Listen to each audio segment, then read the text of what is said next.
Good morning, everyone.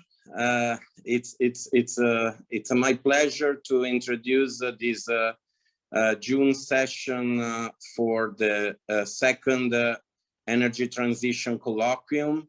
We had a fantastic session on April 28th, still with my dear colleague, Dr. Bradley Wilson. And that specific event was focusing on towards renewable energy transition in the Appalachian. And this is a new event, an additional event in the frame of this colloquium. And I would like immediately, after this brief introduction, give the floor to our Associate Dean for Research, Dr. Duncan Lorimer, who was so nice to join us just for expressing a few welcoming words from the Eberly College of Arts and Science of West Virginia University. Thank you, Dr. Lorimer. Thank you, Duncan, for being here with us. Thank you, Paolo, and welcome everybody. Yep, my name's Duncan Lorimer, and it's really a great pleasure to serve WVU here as the Associate Dean for Research. And my home department is Physics and Astronomy. We're a large college here at Eberly. We span the gamut of disciplines as we really strive to provide a liberal arts education. We end up awarding degrees to over 2,000 students each year, and many of our talented faculty that are based in around 20 programs around the college carry out research and scholarship with all of these students across a real range of disciplines, from astronomy, social work, and really spanning all things in between, like world languages and linguistics, philosophy, sociology, psychology, data science, and geography. So as the Associate Dean for Research, I really have a wonderful opportunity, and it's a pleasure to work with something like over 250 of these faculty members who are really active in their scholarship. And it's my role to help facilitate that scholarship across these areas. And our mission, broadly speaking, is to serve our students and the people in the state of West Virginia. We're what's known as a land-grant university over here, and that's how we operate, and that's what we do. But while this work is really rooted in this land-grant mission, we work frequently with national and international collaborators on projects that span, that really cross geographical borders, and just are truly global in nature. So my colleague, Professor Farah in the Department of Public Administration, and that's part of what is also the Rockefeller School of Policy and Politics here in the Eberly College. So Paolo leads an excellent example of one of our interdisciplinary research groups. He works with colleagues across the college to facilitate what we call the Eberly College Interdisciplinary Research Collaborative on global challenges and local response initiatives. And Paolo brings together scholars across a variety of fields to address problems that really impact all of us. Together with another colleague, Professor Bradley Wilson, here in the Department of Geology and Geography at WVU, Bradley directs the WVU Center for Resilient Communities, which is one of our flagship research hubs here in the college. And it's grown substantially over the years and has become a major focus on what we do and how we address that land-grant mission I was talking about. So the meeting that we're all gathered here today focuses primarily on energy and its relationship to our environment and changing climate. A number of us across the college are really passionate about that. Now more than ever, as the world's population continues to increase and sources of energy are critical to continued economic development, it's important for us to seek solutions to big problems, primarily climate change, and address those both through a scientific lens and a implementation of sensible and effective policies. So the talks and discussions that I'll be listening into throughout the day that Paolo and Bradley have planned out serve as an excellent starting point for all of us as we seek to engage in these areas and continue that engagement. So I'm looking forward to these discussions, and without further ado, I'll turn the floor back to Paolo and Bradley, and I wish you all a very productive and successful discussion today. Thank you very much, Duncan. Thank you very much, Dr. Lorimer. It's always a pleasure to have you here with us. And let me add that beside this Eberly College Interdisciplinary Collaborative on Global Challenges and Local Response Initiative, we have two other flagship, which is led indeed by you, Duncan, and on health,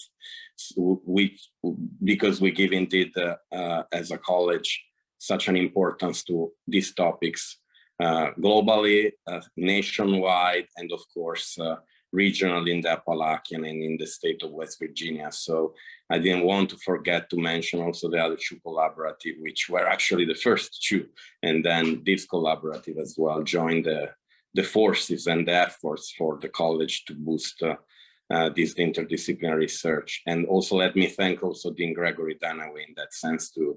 The two of you have supported this initiative very, very strongly. So again, thanks for being here with us. And a few words on the collaborative, because give you also the sense of this specific event, very well interconnected with April 28 event. The collaborative, like the name says, on global challenges and local response initiatives, try really to put together global and local in a way that it's intertwined and interconnected, because there are no possible solution at local level without having clearly in mind what is happening at the global level. And we can see even the most contemporary issues that are happening right now, how this is very true. But in the other way around, there are no solution at global level if at local level we do not actually bring forward what we want to obtain for the good of the humanity and the society. So if we think about, for example, of some of the activities of my colleague at Center, Dr. Bradley Wilson, on the Center on Resilient Communities and the work done for the United Nations Sustainable Development Goals, you cannot have United Nations and so global Sustainable Development Goals without an actual contribution at local level, and the other way around. So for me, the interconnection is pretty clear. I know that certain experts believe maybe differently, because they say, no, we should boost the mostly global initiative, or others would say, oh, locally it's different here in this specific context. I'm not talking specifically about the Appalachian, but any context, Europe, China, other places. So might consider their specific characteristic as locally oriented differently than other places. And actually, one of the things I am more and more convinced is that there are actually interconnection from a comparative perspective, on my field of law and policy. It's necessary to understand what is happening in other places of the world, and maybe certain solution which has been found in other places of the world can be helpful and useful at the local level where you are actually operating. So this comparative analysis and perspective on local places, but at the global level, it's what I think can bring some tools and means of solution of complex problems. So that's really the core of this initiative, of trying to not only bring together local and global, or global and local, so the so-called glocal, but also how to interconnect different local perspectives in different parts of the world, and trying to see if there are similarities or know-how and knowledge in other places that can be usable in places where you're actually operating. And with this few introductory words, I also want to give the floor to my dear colleague, Dr. Bradley Wilson, if he wants to give few words or few thoughts as well in this introduction. I really thank him to be here with us. Thank you very much. I would love to thank the panelists who are joining us today, and for everyone who's here participating. It's exciting to be here talking about such a critical and important theme and issue in a more just transition in our world in general. Energy is a critical resource for humanity, and a core concern of everyone, from those who consume to those who produce energy. So I'm really excited to join and learn from our panelists. And I want to thank Duncan Lorimer and the Eberly College, Dean Greg Dunaway, and of course, Paolo, who is leading the charge in advancing this conversation here at WVU. So thank you so much, Paolo, for inviting me to join you in this excellent endeavor. And without further ado, I will yield my time to our panelists and thank them very much again. I'm looking forward to the presentations and to the rich conversation today. Professor Larry Becker from Pennsylvania State University. Please, Larry, feel free to take the floor, and it's a pleasure to have you here with us. Well, thank you very, very much. I'm going to see if I can share my screen. Can you all see it? Yes, slide? we can. Oh, hooray. All right. There we go. And I really appreciate the opportunity to come and speak with you. And in a sense, it's a good thing that I'm opening this. I'm starting from a 30,000 foot level for looking at the project. And really my objective here is to look at baseline structures and frameworks, essentially conceptual baselines for responses around the issue of energy and energy transition. If energy transitions are a thing, then how should it be embedded within human organizations and systems for the management of human collective behaviors?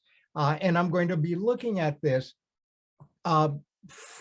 critically starting from the perspective of human rights and soft law, but really ultimately sort of suggesting that we nudge our conversation from that traditional and, from my perspective, increasingly archaic set of frameworks to one that is more centrally grounded on modeling, predictive and descriptive analytics and quantitative measures, but again, arguing with respect to that conversation, the baseline or the starting framework makes all the difference in the world. So that's sort of where I'm going to go. Let's see if I can, yes. All right. And I'm going to start really around 4 questions. I'm not going to get, again, I've got very little time, but I want to at least lay out the questions. And the first one is, of course, at the heart of my presentations, and that is a question of the relevance of human rights or the consequences of using human rights as a lens for framing energy transition challenges. And here, and this is a basic theme of the rest of my discussion, is that the value of human rights as a basis for energy transition is also its critical and perhaps from my perspective fatal flaw, is that it tends to look at the issue by reference principally to human welfare rather than from any other perspective. And I'll try to focus on that a little as we go on. And so the question really is the utility of human rights in the context of energy transition. The second one is the necessity of relying on traditional forms and cultures of law to navigate transition. So just as I worry about looking at the human and human rights as a basis for the baseline, the foundation for discussions about energy transition, I worry about the modalities of traditional law and traditional law administrative structures, exogenous structures, where one looks at a group of a political collective managing what is really an almost a moving target of activities that are constant, in a sense, a market or a human activity project that is probably beyond the scope of administering the traditional way of conceiving and administering institutionally bureaucratic systems around the issues. And then the third question is the possibility of inverting the analysis. And this is going to be my suggestion from its principal focus on objectives. And I'm going to be looking at it from the perspective of climate change as the goal, which is evidenced by markers of biodiversity in the environment, which is the traditional way in which you look at it, but measured in its value to human productivity, which is viewed as apart from those systems, to an analysis that focuses on biodiversity and stable environments as the goal of energy transition, which ought to be evidenced through climate change and other mitigating measures, and measured in its value to human sustainability rather than to human productivity within those systems. So that's the goal, and it may be overambitious, but I'll try to walk you through it fairly quickly. And I start by looking at the way in which we tend to set up the discussions of energy transitions and its consequences, biodiversity and climate change. And we can look at it from three different perspectives. The first one is, of course, climate change is the object and human rights is the pathway. And here, of course, the law is centered on humans and their rights. And the state of these rights is to be preserved through climactic effects on human rights, where in fact, you continue by centering the human, whether or to what extent you worry about transition, you worry about it solely as a function of its effect on the way in which you value humans and human productivity, which tends to be the way in which much of the discussion and much of the legislative efforts tend to be framed today.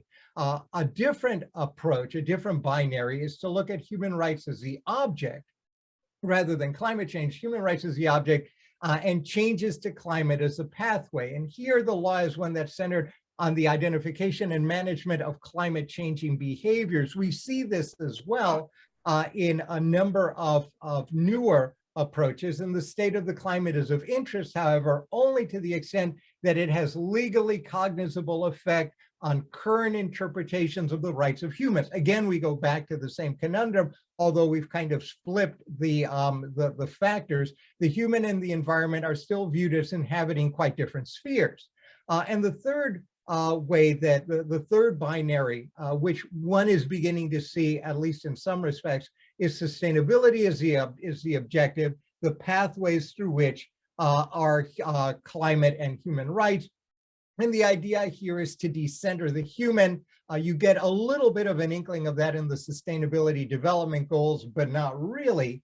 But there's an effort. So the law decenters the human and focuses on managing human relations or human behavior within ecologies of living things, and accountability grounded in the science of climate and data baselines. And one moves here effectively from traditional lawmaking to modeling, to predictive analytics, constant modeling, nudging, something that the Chinese are far more advanced in. So it's Facebook, notions of social credit, data-driven governance with almost real-time nudging effects in terms of incentives, penalties, and rewards for activities, right? And so when we get through this, we see that the current state of energy transition through the lens of climate remains human-centered, grounded in this exogenous positive law, including human rights law, and aligned with two political pathways. One is centrally managed and planned administrative bureaucratic structures, that is with the state at the apex, and you're creating yet another enormously obtuse bureaucracy within which we have normative fights, and then centrally planned relationship between the state at the apex and human activity. But we also have another pathway, and this one is also being used much more in the West, and that is coordinated judicial interventions, dispute resolutions with broad regulatory effect, and all of us, of course, are aware of the enormous and sometimes enormously important litigation that's going on, mostly success to the extent it's successful in Europe, centrally planned Administrative bureaucratic structures tend to be at their most visible in Marxist-Leninist systems, although in bureaucratic administrative states within Europe, less so in the United States. Climate and energy transition are therefore viewed as consequential rather than central, and energy transition is viewed as a technical policy measure, a means to a normative ends rather than the normative ends itself or embedded within it. And you get a very useful lens of this. John Knox has done a tremendous amount of work and unfortunately not as well embedded as it should be, but a very nice mirror on the conundrums. And here I draw this on his work on the human rights obligations related to climate change. Again, with centering the edifice of climate change on human rights, constrained within the analytic framework of effects on humans. That tends to be the legal trigger, effects on humans, and effects on humans tend to be measured by whether or to what extent we like either the flora or fauna or the landscape within which humans tend to populate the earth. And what's protected isn't climate or the environment, but the human condition, damage the cause of which can be climate change or anything else, and as a matter of law and norms. And so the legal structure of the consequences for a human-centered focus on energy transition triggered by climate change can be viewed as really centering on three sorts of legal trajectories. The first are, and we've seen them all over the place, and there's 1,000 different varieties of this. One of them are, a big chunk of them, procedural obligations, assessing and information, and which is a great pathway towards something else, but it's basically the accountability reflex and the transparency reflex, facilitating participation. There's a liberal democratic, an aristocratic and technocratic with sages and experts, and a Marxist-Leninist approach. They're different, but they all tend to have the same procedural obligations reflex. Remedial obligations, and here these center around the issue of effectiveness, either state-based or judicial, and it's post facto.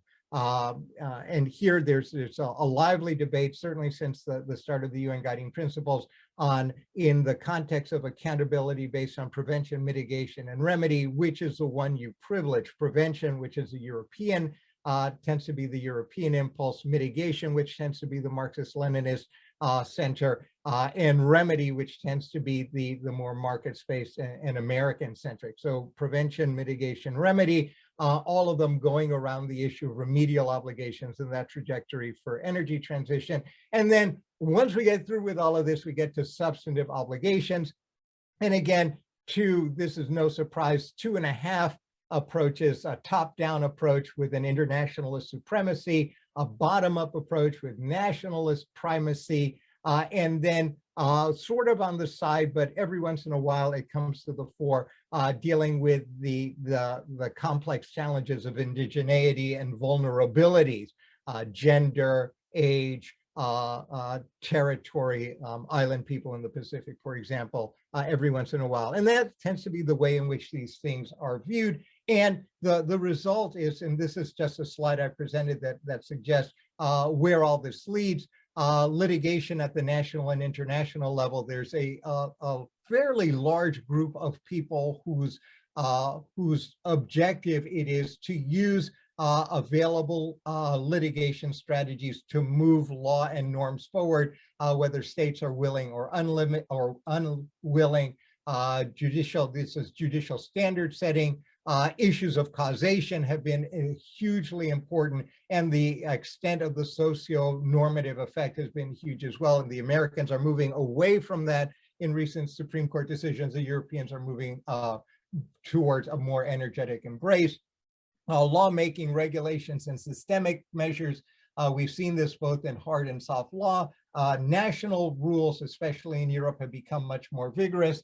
Administrative rules tend to be at the forefront of this. This is an administrative bureaucratic problem people view rather than a normative issue, which is the pity and sort of my plea in this in this presentation for recentering on the normative, but it's viewed as administrative, bureaucratic, technical, and therefore something that doesn't require the kind of baseline conversations we ought to have, or they're markets-based. And in that context, there's a huge tension between those who would want to manage markets through international instruments and those who find that abhorrent, and that's a work in progress.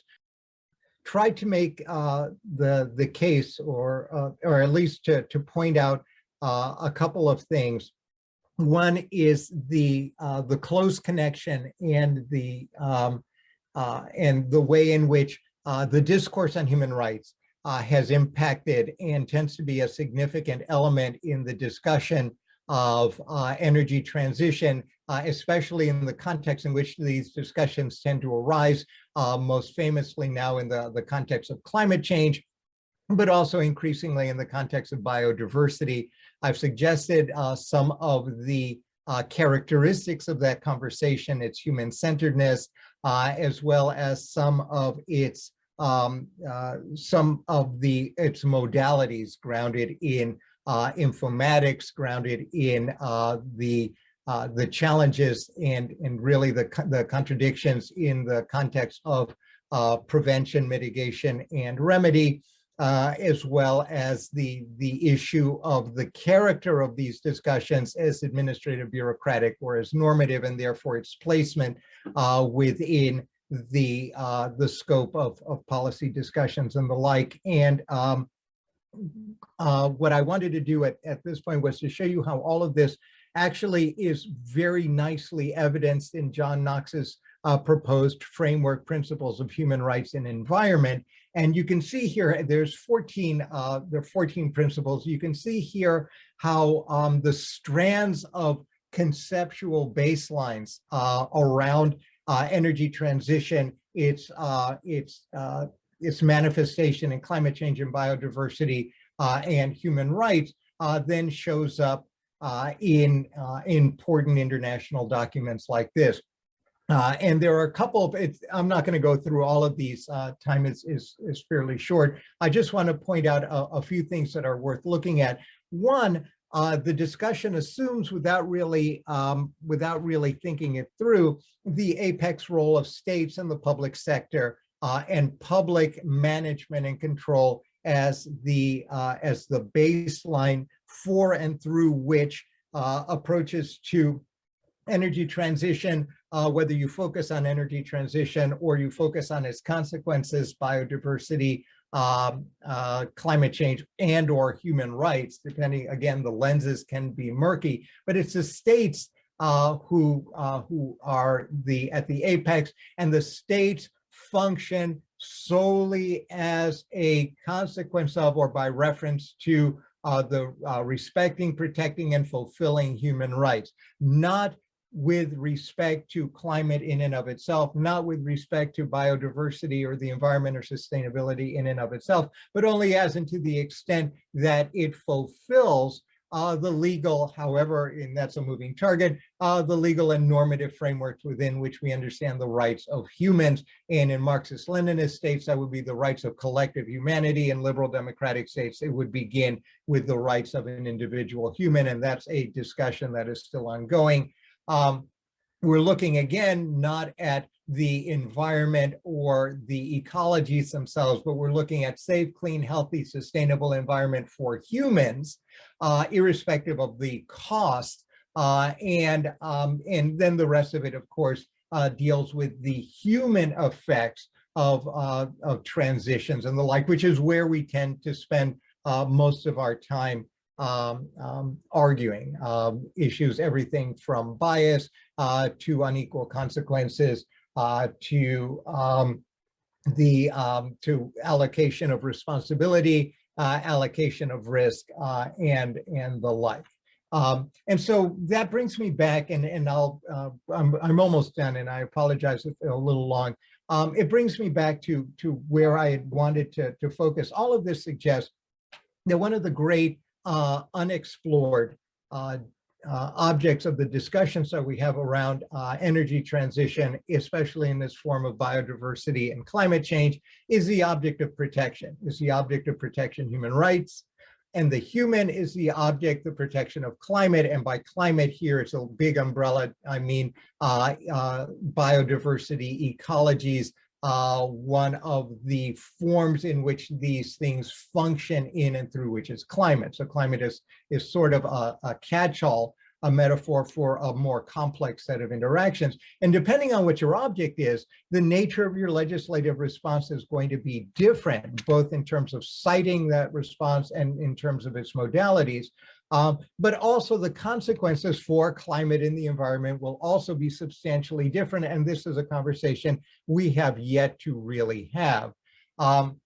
And so the question I have is that I suggest that we ought to really worry about is, what is the role of energy transition? Where and to what ends? Are we looking at ideologies of energy? Are we looking at the cost of transition, equalizing access and managing climate change, preserving current levels of development? We don't talk about development very much, but this is one of those areas where these conversations that we kind of put aside, because we think perhaps that by looking at micro challenges and micro solutions, we can somehow back into the macro conceptual framework within which all of these things are discussed.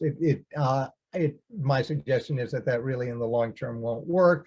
And I would urge that we begin looking at this from the perspective of the post-Anthropocene, and I can't pronounce that word, but the post-human centeredness of this, and perhaps a focus on biodiversity and the embedding of humans within the environment may be a better place to start discussing the quality and modalities of energy transition than the rights of humans separated from the spaces in which they tend to operate. And the pathways to that, I'm going to suggest, it's just one of my favorite images. It's not a Tesla. The pathways to that, I think, move out of the traditional realms of lawmaking, the administrative bureaucratic model, and into data-driven, models-based descriptive and predictive analytics with real-time nudging. Not the place to talk about it, but this is where I suggest that indeed a reconceptualization also requires a reinvention of the legal and political frameworks within which these things are done. And then I've kind of summed up before I started again, and just again suggesting that these are foundational issues that one has to worry about. And I thank you very much for the opportunity to present.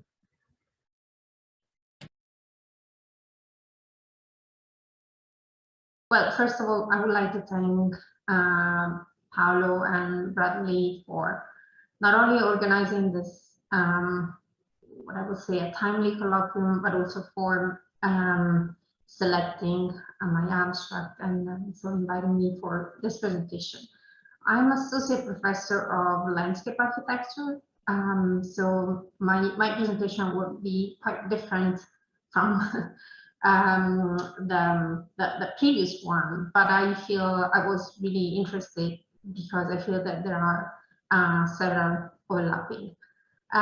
So what I'm going to present is an activity that I developed within the overarching frame of my EDGE project. For the ones who are not familiar with it, the EDGE grant is a program by USDA that supports research, education, and extension activity and land grant institution. And the geographical base of my reflection is the state of West Virginia, and specifically the areas where mountaintop removal for coal extraction is practiced. And my reflection here today addresses the energy transition within an environmental, but mostly social justice lenses.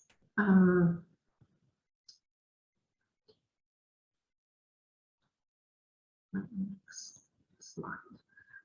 This is probably one of the most famous images of mountaintop removal mining, but this is not a unique situation in West Virginia. This is this type of surface mining is happening in several other places, such as this one or this one. So many areas. So one of the attempts researchers are making currently is to recycle this old energy landscape into new renewable energy landscape.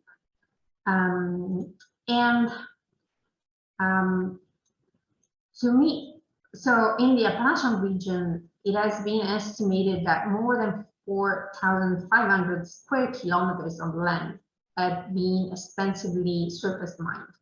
And only around 6% of mountaintop removal mining sites had post-mining economic development. Those are pretty old data, and but it doesn't exist a comprehensive database with this type of information. So this was the most comprehensive one. So I often use it as reference. So as you can imagine, then there is a big potential for the location of renewable energy facilities. However, and this is the question that I ask, is there a way to accommodate those renewable energy facilities without generating conflict of interest over land use? And the second question I ask myself, and I try to respond with my research is what is the lay people perception and opinion about a renewable energy facility, specifically in relation to their already scarce landscape.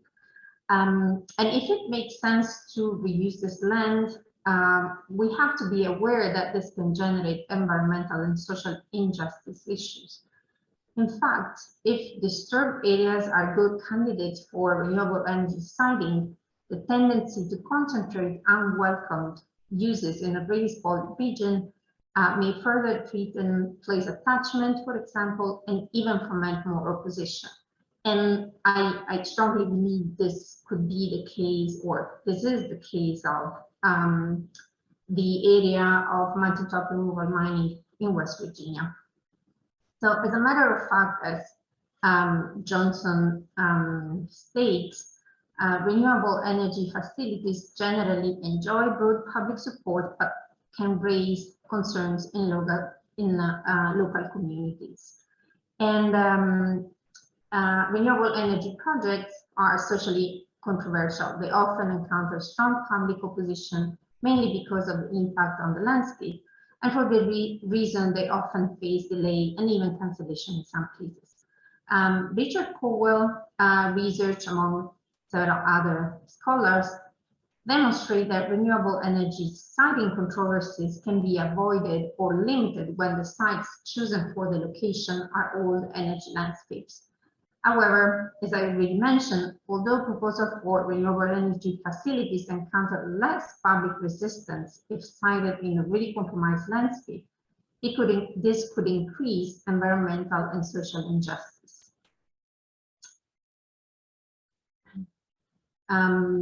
In fact, Cowell again argues that the tendency of environmental risky activities to concentrate over time in less affluent areas occupied by more socially marginalized groups that often have less capacity to assess or challenge projects successfully is a central theme of the environmental justice literature.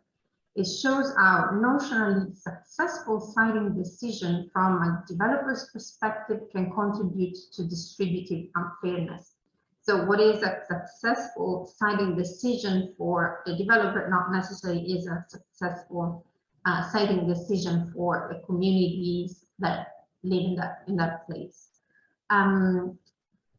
So what I did, my EDGE project, the main goal of my EDGE project is to develop and design a design toolkit for the transformation of former mining sites into renewable energy facilities that avoid, reduce, or mitigate potential negative impacts on landscape and people. And I have 4 objectives, and the activity that I'm going to talk about this morning is part of the objective number 3. And specifically, what I wanted to determine the potential negative impacts of renewable energy facilities on landscape and people in the West Virginia southern coalfields. I have been seeking to give voice to marginalized and underserved communities to understand their perspectives. I try to use more conventional methods of consultation participation. I try to organize focus groups, public meeting, interviews, or design workshops, which are my mainly my tools, but I encounter several setbacks. So I decided to take a more creative and, if you will, indirect approach, or definitely much more indirect approach. And the opportunity came when the interdisciplinary exhibit organized by West Virginia University Libraries themed around Appalachia futures. The curators asked to address different Appalachian identities, soliciting a counter-representation of the dominant narrative about Appalachia.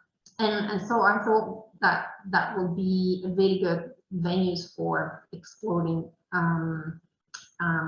my topic. So what I did for the exhibition, I designed and built an installation titled "Ain't No Mountain High Enough," representing the past, the present, and possibly the future of Kafir Mountain in West Virginia. And Kafir Mountain was impacted by mountaintop removal in the early 2000s. Around 2006, if I remember correctly, the mining operation basically ended. But I also wanted to solicit the bystander to envision a future for Kafir Mountain.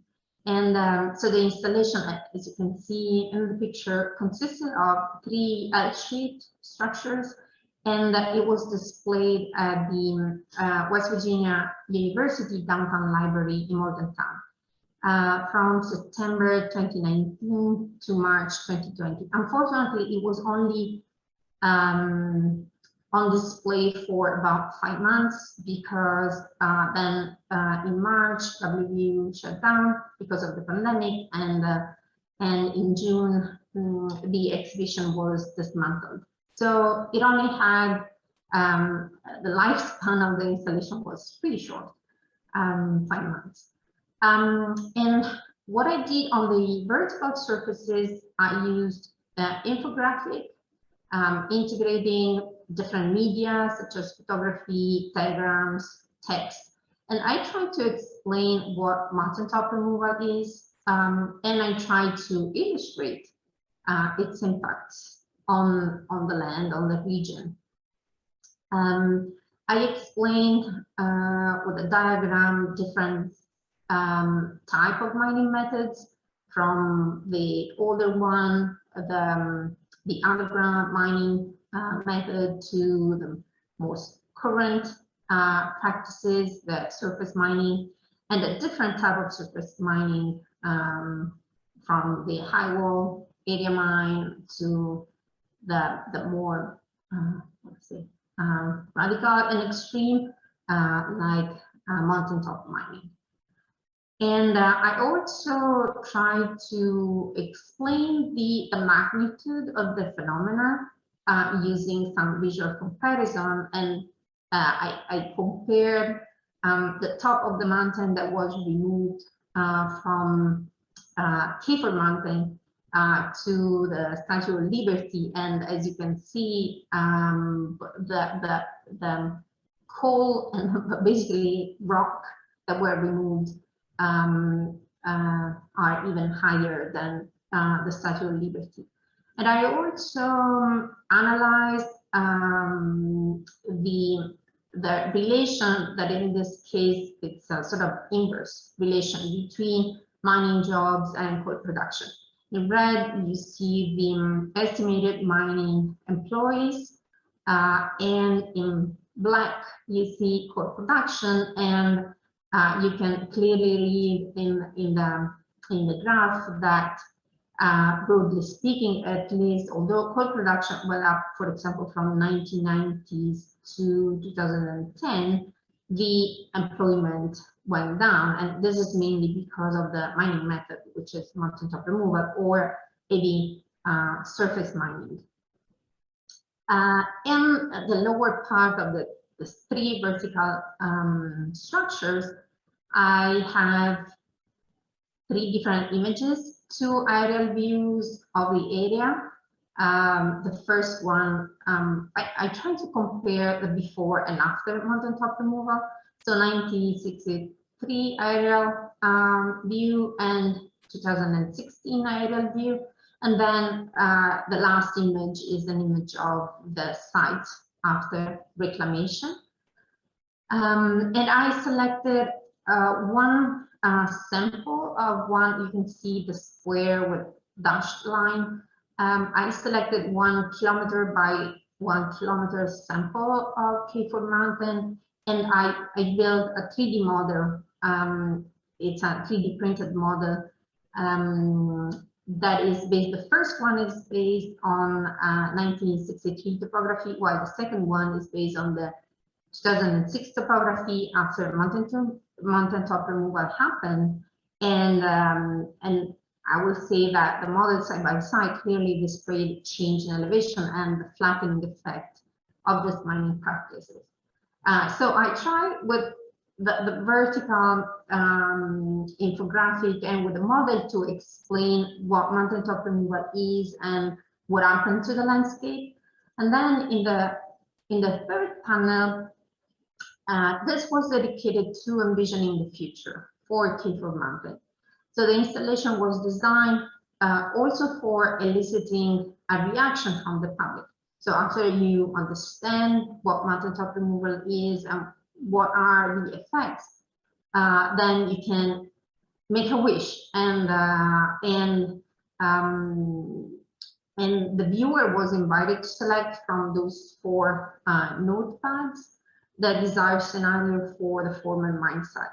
And the chosen sheets would be then slipped into a transparent ballot box.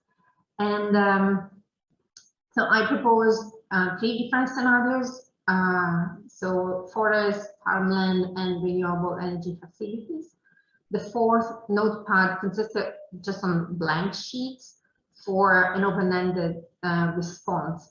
And I collected the nodes that were deposited in the ballot box on March 13, 2020. So again, only a few months, 5 months after the exhibition was open. And I think well, maybe I shouldn't be surprised, but what I found, I discovered that 44% of the participants of the voters selected the wish that the now flattened and denuded land of K4 Mountain would become again a lush forest for hiking, picking berries, digging ginseng, and finding refuge. 31% selected a desire for the former mine site to become a place generating renewable energy to serve West Virginia communities and to create West Virginia jobs. 19% of participants selected a desire for the former mine site to become a place supporting field suburbs, vegetable and grazing animals. And finally, 6% chose the blank sheet in which they wished for a more equitable and less destructive coal mining practice and an effective reclamation process. So I feel quite confident to say that people want to see the landscape turn back to what it was, that is a forest. They want the former coal mine lands returned to a forest state, which we all well know it is very difficult to achieve, at least in our lifespan. It can take decades and even centuries before the forest is reestablished. But however, I believe this means to me that there is a lot of work to do for an energy transition that wants to be socially just. Because as this very small sample showed, I mean, if we want to consider this as a base for the community wish, then only less than 1/3 of the community would like to see those scarred landscape turn into array of solar panels or windmills. Yes, windmills. So I wanted to close my presentation quoting again Richard Cowell, who wrote this very interesting piece, at least for me, it was inspiring. That is, which title is Citing Dynamics in Energy Transition, How Generating Electricity from Natural Gas Saves Cherished Landscape. And he argues, it is difficult to disagree with the dominant logics that renewable energy must be expanded, that fostering social acceptability is important, and that finding a better fit between technologies and particular local condition is a valuable means to achieve these ends. What we still have to do, and that's what I will add, is to foster social acceptability among other more technical and political aspects that are usually the main concerns of people dealing with energy transition. And this is my very last slide with credits, because a lot of people work on building, designing, collecting data for the installation, and the installation was also funded. And obviously, as I mentioned at the very beginning, the work is supported by USDA National Institute of Food and Agriculture with my EDGE project. Thank you very much, Stefania, for your presentation. Thank you very much. No, you did not take too much time, so we are on good shape right now. I would like to give the floor to the next speaker, and then after this, the three speakers, we will be opening up the roundtable with questions and comments from the panelists and also from the public. So I would like to give the floor to Professor Nicholas Ashford from MIT, Massachusetts Institute of Technology, if he's ready to speak. Thank you very much. I was having trouble back and forth, so I may not have heard everything that people had recommended, but I'd like to make some comments first about Professor Backer's presentation, and that nowhere did I see an acknowledgement, except indirectly, to the human rights to employment and a living wage. And energy is being driven by economic concerns and by environmental concerns. But at the same time, we are having enormous back pressures on the issue of employment. And I don't think you could address the issue of climate change unless you also address the issue of employment and the changes that are going backfield. So maybe I'd like to give him a chance to respond to those comments before I give you some additional focuses, because I believe that sustainable development has much more to do with things other than environment, which is where it began. Would Professor Backer like to make a response? Yeah, actually, I will take my lead as a chair of the panel. Yes, in that case, to open up to the roundtable, actually, so we can really have this conversation in a broader perspective. So yes, please, Larry, Professor Backer, you can take the floor. Thank you. All right. Well, thank you very much. That is actually an excellent point. I didn't talk about employment and living wage. I did talk about development and the difficulties of managing or of aligning the trajectories that are now working through the conceptualization of approaches to mitigating climate change and enhancing biodiversity with the traditional narratives of development. And the problem with the both of these get complicated. The discussion about employment and living wage is itself highly fractured. The discussion about it in the global South in developing states is generally framed around the issue of development, within which employment and living wage becomes one set of a host of development-related issues. In OECD states, the issue of living wage and employment takes on a very different complexion. In both cases, what I was suggesting is that the issue might benefit from being reframed from one that purely detaches issues of employment and living wage as a thing in themselves to valuing the costs and benefits of particular modes of employment and our conceptualization of living wage within the broader context of its effect, both cost and benefits, to biodiversity, for example, to resource management, and ultimately to climate. So yes, absolutely. Employment, living wage, the condition of humans on Earth is critically important. My suggestion is that that traditional conversation, which itself is highly dynamic, might benefit from being reframed from the way it has been developed, certainly since the end of the Second World War.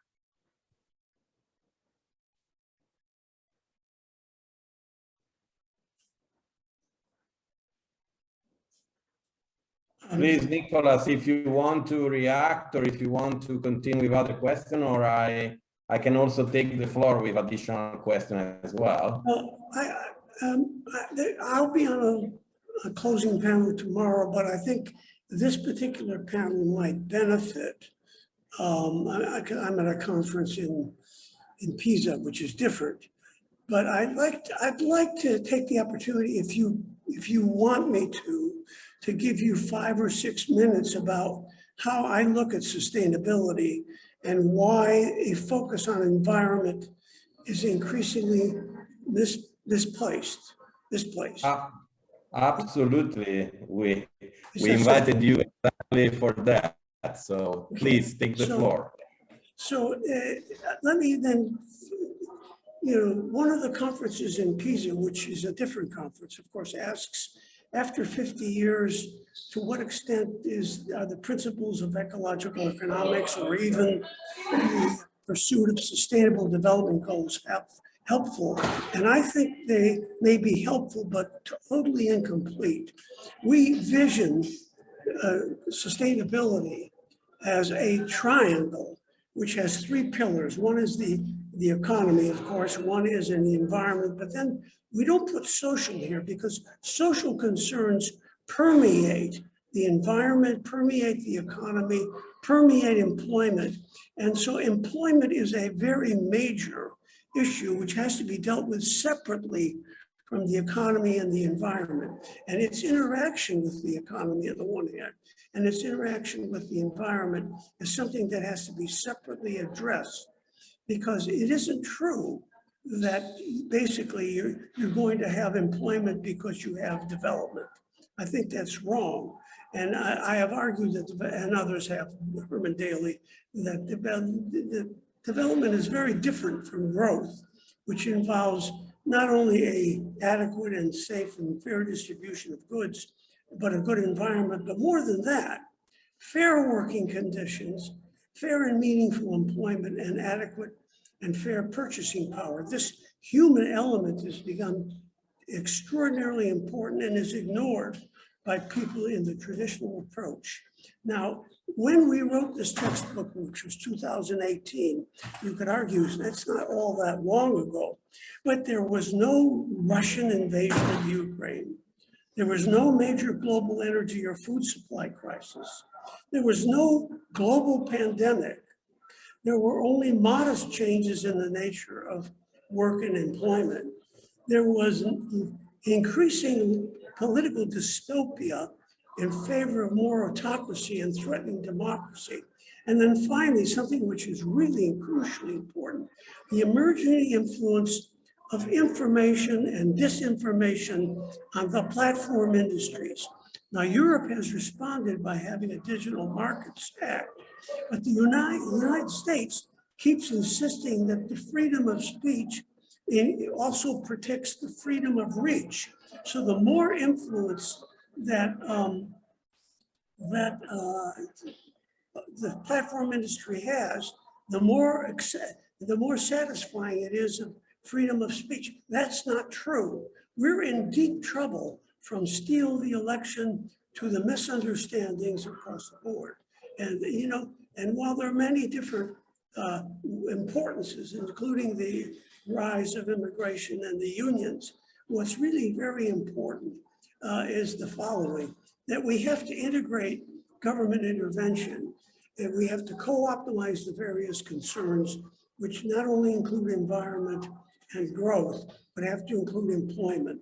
We have to avoid agenda and policy pathway capture and lock-in, which is now being done by an ever increasingly small group of privileged people. And we're not arguing for a bigger government, we're arguing for a stronger, but not necessarily building bigger government. What the government has to do is serve as a trustee for new technology, for environmental issues, but also health needs of people.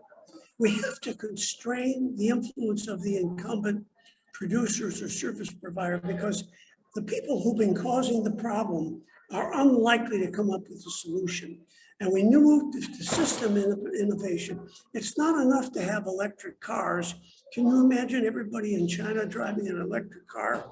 You have to go to a system innovation where transportation and housing and transportation and agriculture are done in a different way. And the government has to facilitate changing. Finally, and then I'll end here, we looked at a lot of issues which went to the issue of reducing inequality, because we think the biggest public problem is inequality, not the level of growth. And what is new, since we even wrote a paper on inequality, is the misinformation and platform problem. It is causing a major distortion politically. And so what issues remain to be discussed? And these are the issues which make the 2018 book almost irrelevant and the need for a new edition. One is the constraint of rogue states like Russia that controls what goes on in the Ukraine, the instability of nations and a disappearance of globalization, the continuing COVID pandemic, which has not even begun to be solved, and the increasing influence of misinformation or disinformation. So if we ask the question, to what extent is an ecological economics approach and even the pursuit of the sustainable development goals helpful? First of all, they're internally inconsistent. The answer is that's helpful, but not anywhere near sufficient. We've got to start dealing with the incumbent domination. And while in the United States, which has racial sensitivity, it's usual that people of color will blame the 21% of white population that controls the economy. Well, I've got news for you. 21% of the white population does not control the economy. The upper 1% controls the economy. So it isn't white people per se, it's the elite who take home more and more and more of the product of the industrial state. So Paolo, thank you for allowing me to intercede in this way, and I look forward to other people's commentaries.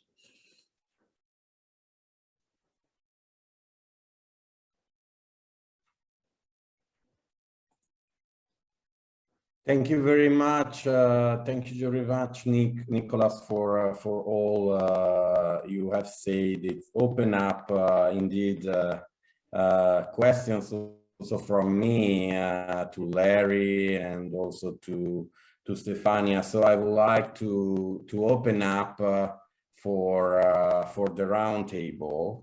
And in that sense, I want to double check if there is any among the attendees that they are maybe submitting any questions, or I will start with Larry, asking Larry what, according to you, and also to you, Nicholas, what according to you, Chu, is the contribution of Global South country to human rights. So we have been speaking about these different aspects on human rights, which is actually contribution from the Global South.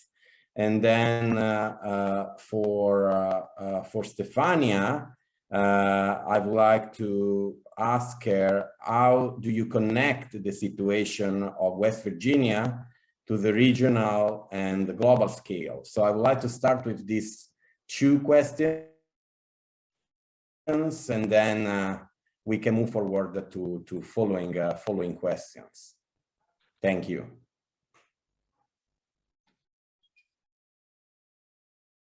Do you want me to answer, Paolo? Yes. Yes, oh, okay. Please. Yeah, I can do a short one. So the question is the contributions of the Global South to energy transition and to the quite important issues that Nicholas raised with respect to both the character and the challenges of human sustainability within these broader topics. And my answer is, and it's the typical lawyer's answer, it depends. Which Global South are you talking about? Are you talking about the Global South's elites, all of whom have been, or many of whom have been well-trained, what's the expression now, capacity built on the model of and through the networks of people that they have grown up with, schools in North America and Europe, strongly networked with their corresponding elites in Berlin, in Washington, and in Beijing. That's a very different Global South, for example, than the Global South if you're talking about mid to lower level or operational level NGOs and NGO work, and their view will be quite different. And then, of course, the Global South itself fractures. Are you talking about the Marxist-Leninist Global South? Are you talking about the encomienda-based Latin American Global South? Are you talking about the post-colonial African Global South, or the Asian one? And so the answer is yes. The way in which they value things, from employment, the way in which they understand things, from employment to development to biodiversity to its protection to the role of government, will be very different than that in OECD states. But there isn't a thing called the Global South, the way there isn't a thing, I suppose, called Europe. The Poles and the Spanish and the Swedes may tend to view things very differently, except they cluster. And so you can argue that, yeah, the Global South will have a view that tends to value development in ways that may not be as valued by the vanguard forces in OECD states. And they tend, the critical juncture there is the difference in lag time towards moving towards transition. The idea, and this was very common, the Indians, the Chinese used to say this, the Indians, the Brazilians, to the Americans and the Europeans, you had your day to destroy the environment so you can make your people rich. Now it's our turn, so hold off until we're as rich as you are, and then we'll talk environment, or pay us off. And that tends to be part of the conversation. But anyway, I'll stop there.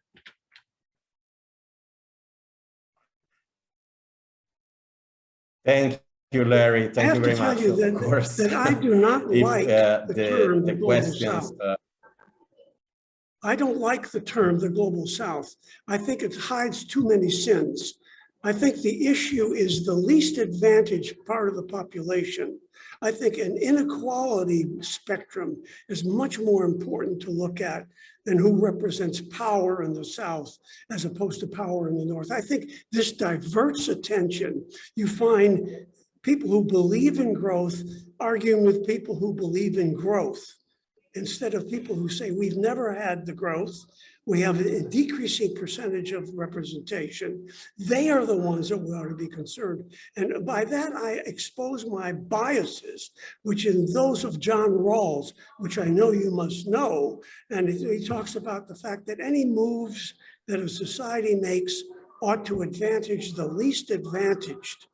So it's not a question of bringing everybody up by doubling the rate of growth so that the so-called global South can get more of the pie. That's not the point. The point is the disadvantaged. So I don't like framing the discussion as the global South. I think it's misleading. Right, and Nicholas actually makes an excellent point.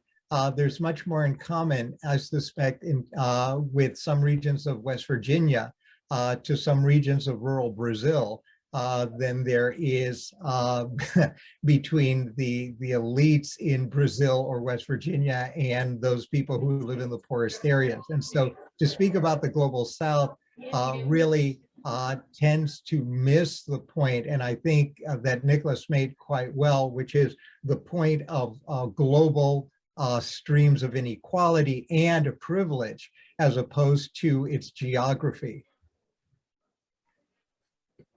I do agree. I do agree. We need to communicate that to many international organizations and fora, because these are exactly the terms that are used in this context, along with developing countries or least developing countries. So if we focus now on the terminology, I agree. It's very challenging conversation, because even different disciplines, and that's what we were talking before with Dr. Lorimer about interdisciplinarity and multidisciplinarity, sometimes it's already difficult to have a same set of standard of language and words you can have in common to collaborate. So let's not even think and discuss about concept or theories. That's even more complex. But yes, I actually do agree with this.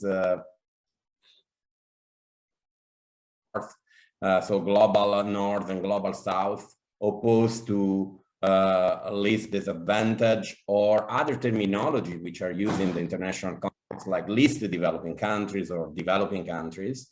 So yes, and the comparison with West Virginia, there are also several areas in Europe who are not as rich, and even the European Union itself agreed to start to differentiate, saying that there are certain regions, they are the motors, so the strength of European countries, but at the same time, this definition has also brought advantages for those who are not at the same level to get specific support for less developed European regions. And we are not talking about, again, in the same way as Nicholas was saying, about specific countries, but specific regions of countries. So even in the richest countries, you do have regions that they are not as rich. And we can have the same conversation about China. I mean, Beijing or Shanghai is not exactly the same as in other areas of China. And we can go on in that sense. I have actually other questions, but I would like to put on hold our roundtable because I noticed that Dr. Gilbert Michaud from Loyola University of Chicago in the manual has joined us. So I would like to give the floor to him, but I did not forget, Stefania, the question I was asking you. So I'm going to repeat it to you and actually Gilbert, since you were the session dedicated specifically to the Appalachian.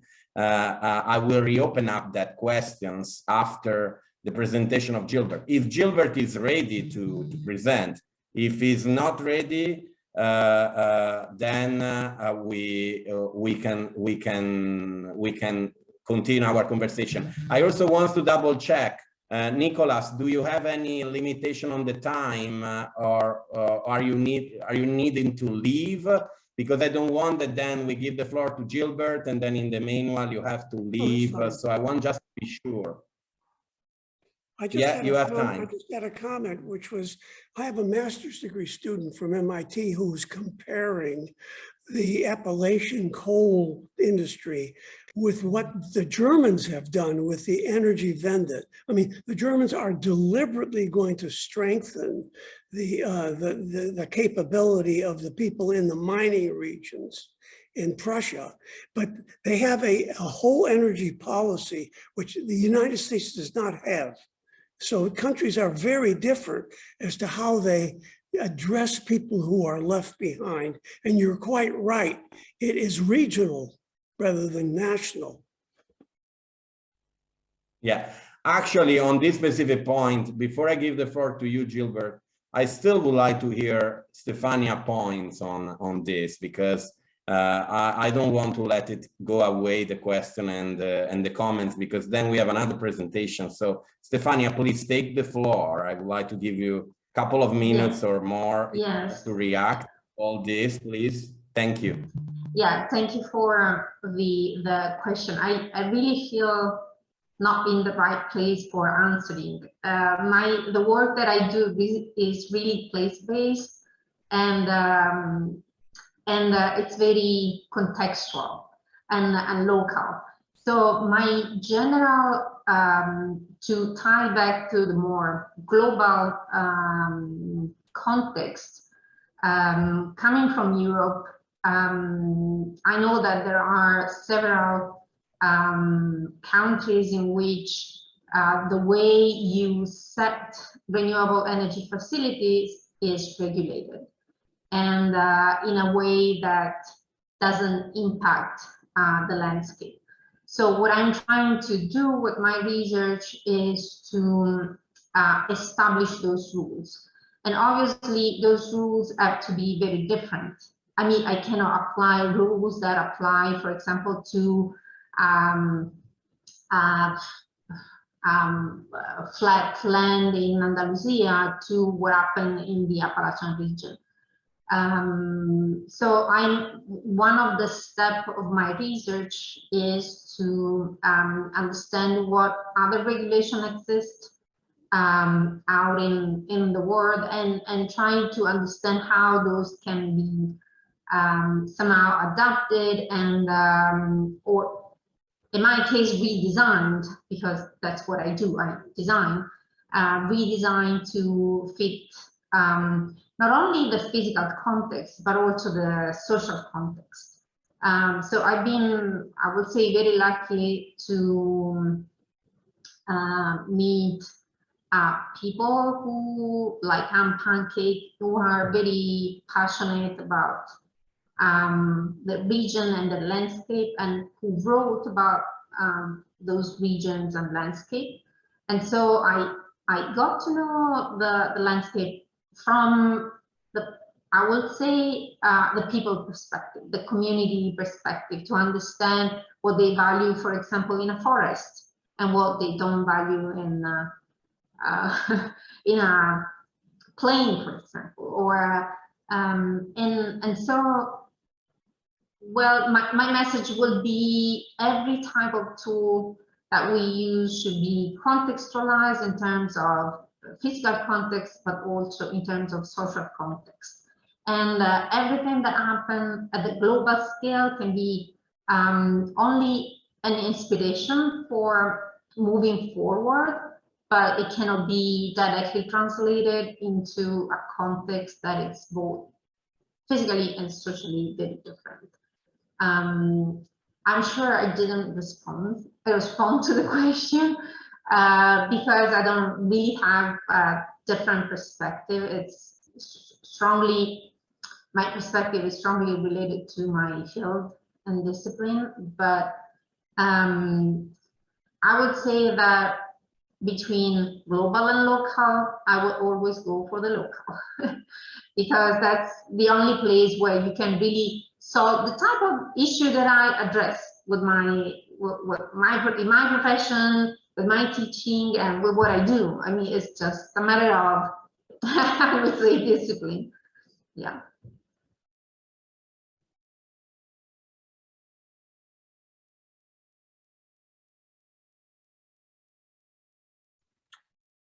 This is so fascinating, Stefania. I really appreciated your thoughts and perspectives on this, and providing also a place-based case study for thinking through these challenges. And I was thinking about a relationship between your work and Larry's, and that Larry sort of makes a really interesting point about maybe the role of science in shaping how we think about not only human rights, but also climate change and the changes that we need to make. And I was wondering if, I guess maybe on one end, I think in a sense, Stefania, you've laid out a pretty strong case for thinking through local perspectives about accountability, but also local perspectives on what do people want to see, what do we want to see, which presents also certain kinds of challenges at some level. We could say that there's it could present certain kinds of challenges of perspective in terms of what's necessary for change. And Larry presented a really interesting sort of idea of getting beyond the state, or thinking past the state as the primal sort of mediator of the decision making, that there maybe is a need to think about following the science, sort of following the climate change, following and so I guess maybe one of the questions for Larry that I would love to hear your thoughts on, Larry, is who controls the science, or who writes the algorithms, or who writes the models, who funds the models, you know, and isn't there then maybe a need for some other mechanism for the human right to data, the human right to data processing, the human rights to shape the algorithms, in which case we come back to Stefania's points, which are who then is the global, you know, sort of community that then informs how we interpret climate change, or informs how we interpret economic value, or how we interpret various kinds of things that end up in our algorithms, you know, in one way or another. So I feel like there's this, you know, algorithmic reality that we now live within, and modeling reality that we live within, that can also reinforce a particular biopolitics that doesn't necessarily reflect the visions of the masses. So I'd love to hear Larry's thoughts on that, and then Stefania's too, from your experience. Oh my God, well, I mean, you really hit it on the head, and this is the big issue. And a big part of the issue is that what you're dealing here, when you're dealing with the movement from the traditional administrative bureaucratic state to something that, and the qualitative measures for lawmaking, to a quantitative, data-driven, platform-based governance structure, is that those who held power and who are very comfortable with the language of law, the language of governance and administration, will at first ignore this, then treat it as an instrument, and then eventually view it as a threat, but not engage with it. And in the process, of course, those who now are developing it wind up having a kind of democracy-free space, or a representative-free space, in which they can develop this. And precisely what you suggest goes on.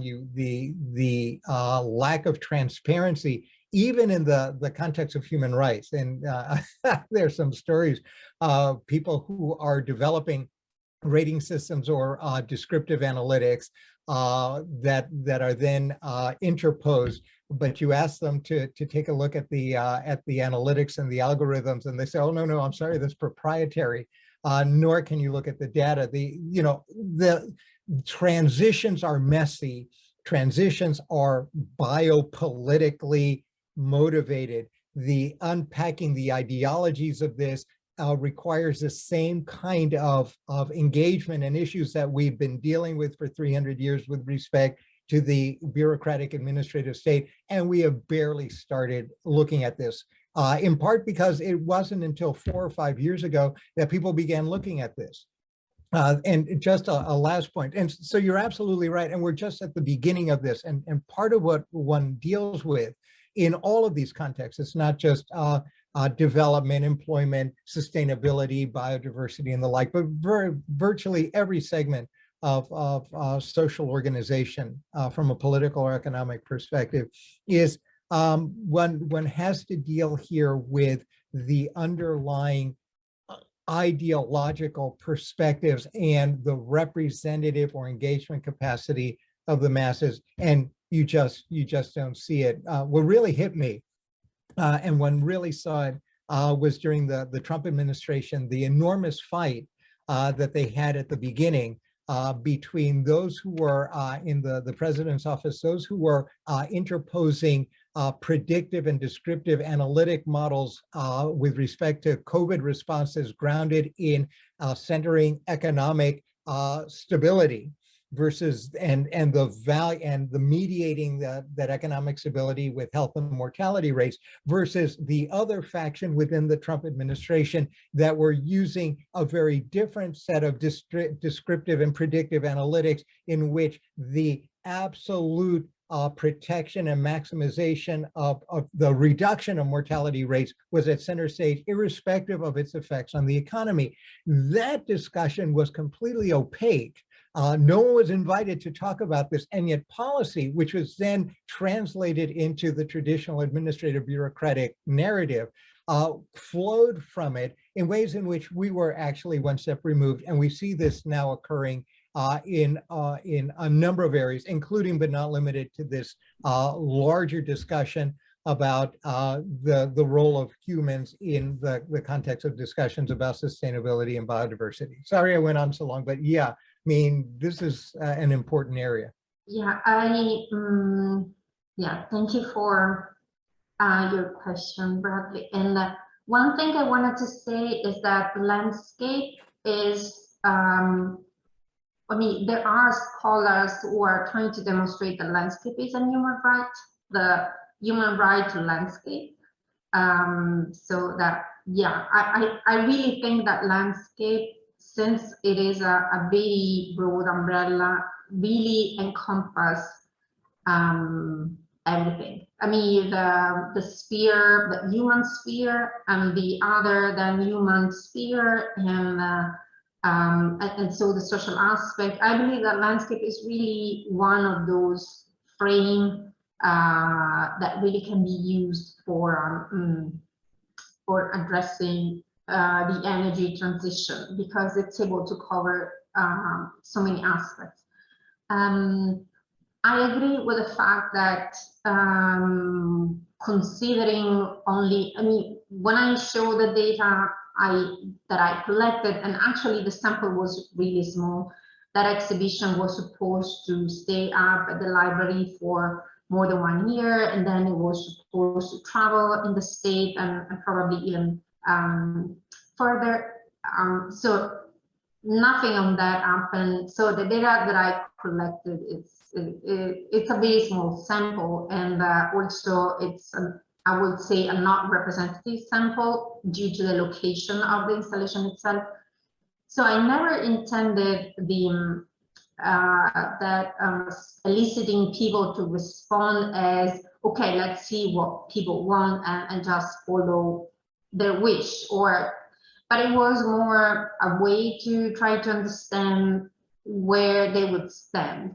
And after even I think that sort of provocating, I mean, that was a sort of provocation, because after you see the devastation, you really have to take a stand and say, well, that's probably something that we cannot move forward and we have to change. And although maybe we don't like windmills or a solar array, we really have to move in that direction. So it was not really, somehow I bend my presentation in this sense, but I really reflect on the social justice aspect, because my own interest is in on landscape as a human right. So to me, the social justice aspect was a really relevant aspect to consider. I just feel that that yes, I agree, we cannot just make decisions based on what a community desires. Sometimes the desires are driven by other forces, but definitely we cannot dismiss their ideas and what they see in the landscape from my perspective. But yeah, thank you so much. Thank you so much, Stefania and Larry. I think in two elements of what you shared, I think drives home a core set of concepts from the first presentations, which is that the discourse of human rights is still incredibly powerful within the space of thinking about energy transitions. And I think at the next level is how we come to consensus or think about the landscapes that we want and the environments that we want to create really requires great sensitivity in thinking about how we arrive at that consensus, and in what institutions too will be able to lead that, which I think, to come back to a point that was made early on, you know, the university is also an institution that plays a role in shaping that discourse and shaping those forms of consultation, consensus building. So in often a very anti-intellectual environment, we have to also think about the roles of the institutions that we inhabit. So thank you both so much.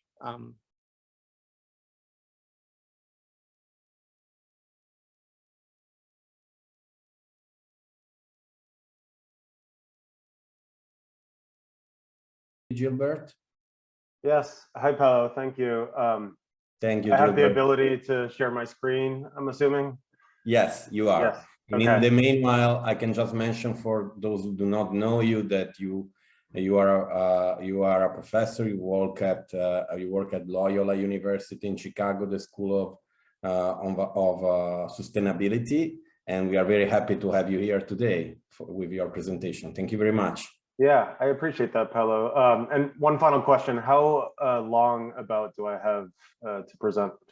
15 minutes. If you need 20, then take 20, because we have one less presenter today. So we lost a little bit of time with some technologies issue, but we are on the good path now, I hope. So thank you. Very good. But yeah, I appreciate the opportunity to be here with you all today. As Paolo mentioned, my name is Gilbert Michaud. I'm at Loyola University here in Chicago.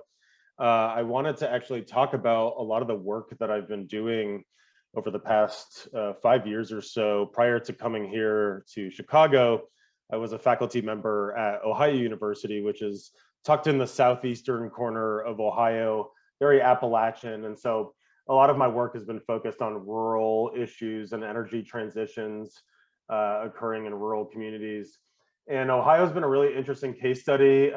Paolo came to visit campus when I was there, and a lot of similarities with that part of the state in the South and a state like West Virginia, for instance. And so we've been seeing a lot of coal-fired power plants be decommissioned and coal mines closed down, and some new large solar energy facilities being proposed in the region. And so I wanted to talk about some of those issues with you today. A lot of states are going through these energy transitions all across the US, right? Again, Ohio has been a pretty interesting kind of exemplary case study. There's been about 10 different coal-fired power plants that have closed down over the past decade, maybe 15 years or so.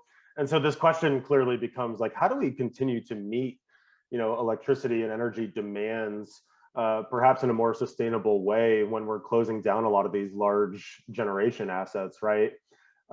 We've been seeing a lot of renewable energy facilities proposed during that time frame as well. Costs have gone down a lot. Some states are using sort of policy incentives and nudges to drive some of this forward. And we've also seen, sort of this corporate sustainability mission, business demand from tech companies, manufacturers, and many others also drive a lot of this project development. And so this isn't necessarily a presentation of just one paper per se.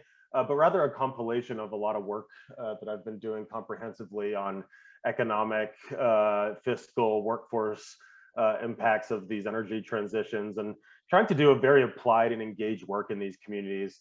What are the impacts of these types of economic structural shifts, related to this energy transition in these communities, and how can we help communities be better prepared, right? So if we take a snapshot of the state of Ohio, for folks unfamiliar, 10, 12 years ago, a lot of different, power plants, generation assets all over the state, obviously. The black dots in the southern part of the state are coal facilities, right?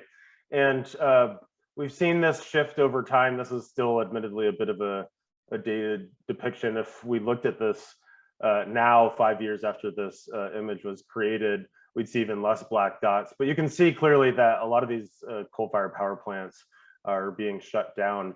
There was 2 plants as highlighted in that red box for you all, the Stewart and Killen stations, which were Dayton Power and Light facilities that closed down about 3 years ago at this point.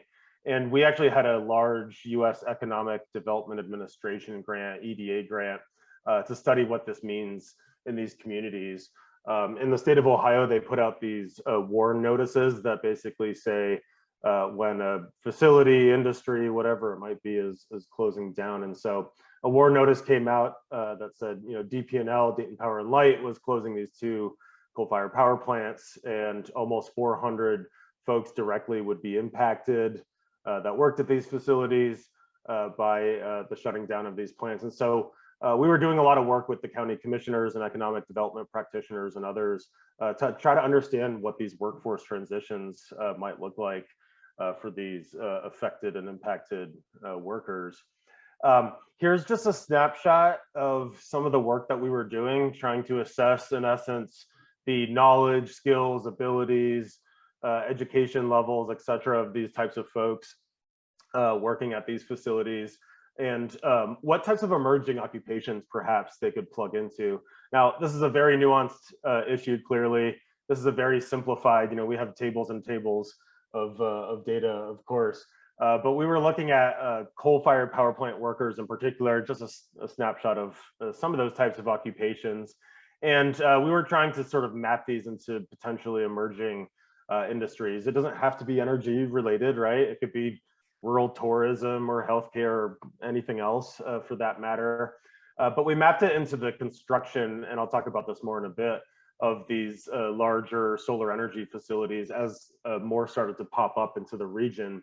And so what we're looking at here is we were using machine learning and trying to basically create these matrices to understand how easy or how hard it is to transition to new occupations, and then what the wage differentials might be, right? So for instance, if you were a power plant operator, quote unquote, in the coal industry and wanted to be a solar PV installer, if you scan your eyes to that cell, you can see that it's a pretty easy transition. You might not need any upskilling or go back to school or anything like that, but you might also be taking a pay cut, right?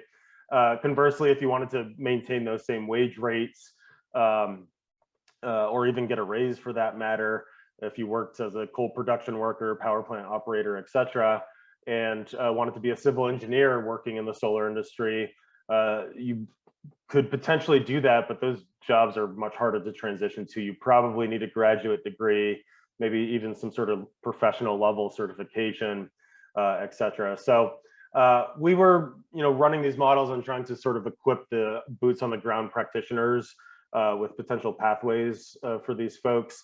I have an entire paper and policy brief if you're interested in these data and what they look like. I'm happy to share that, but just a snapshot of some of these sort of workforce transitions that we were assessing. And again, we were sort of really looking pointedly at the solar industry because it's been really exploding, especially these large projects, these utility scale projects across the state. This is a map from January. There was 47 projects at that point that had been proposed, some of which were operational and others that were under construction. I think we're over 50 now in the state of Ohio. And you can see a lot of them are sort of clustered on the western side of the state where there's flatter land and a little better sun resources. And a lot of them are actually, in the southern part of the state, a county or two away from where these coal-fired power plants were being closed down. And so we were trying to basically better understand if this was an emerging industry that folks could plug into.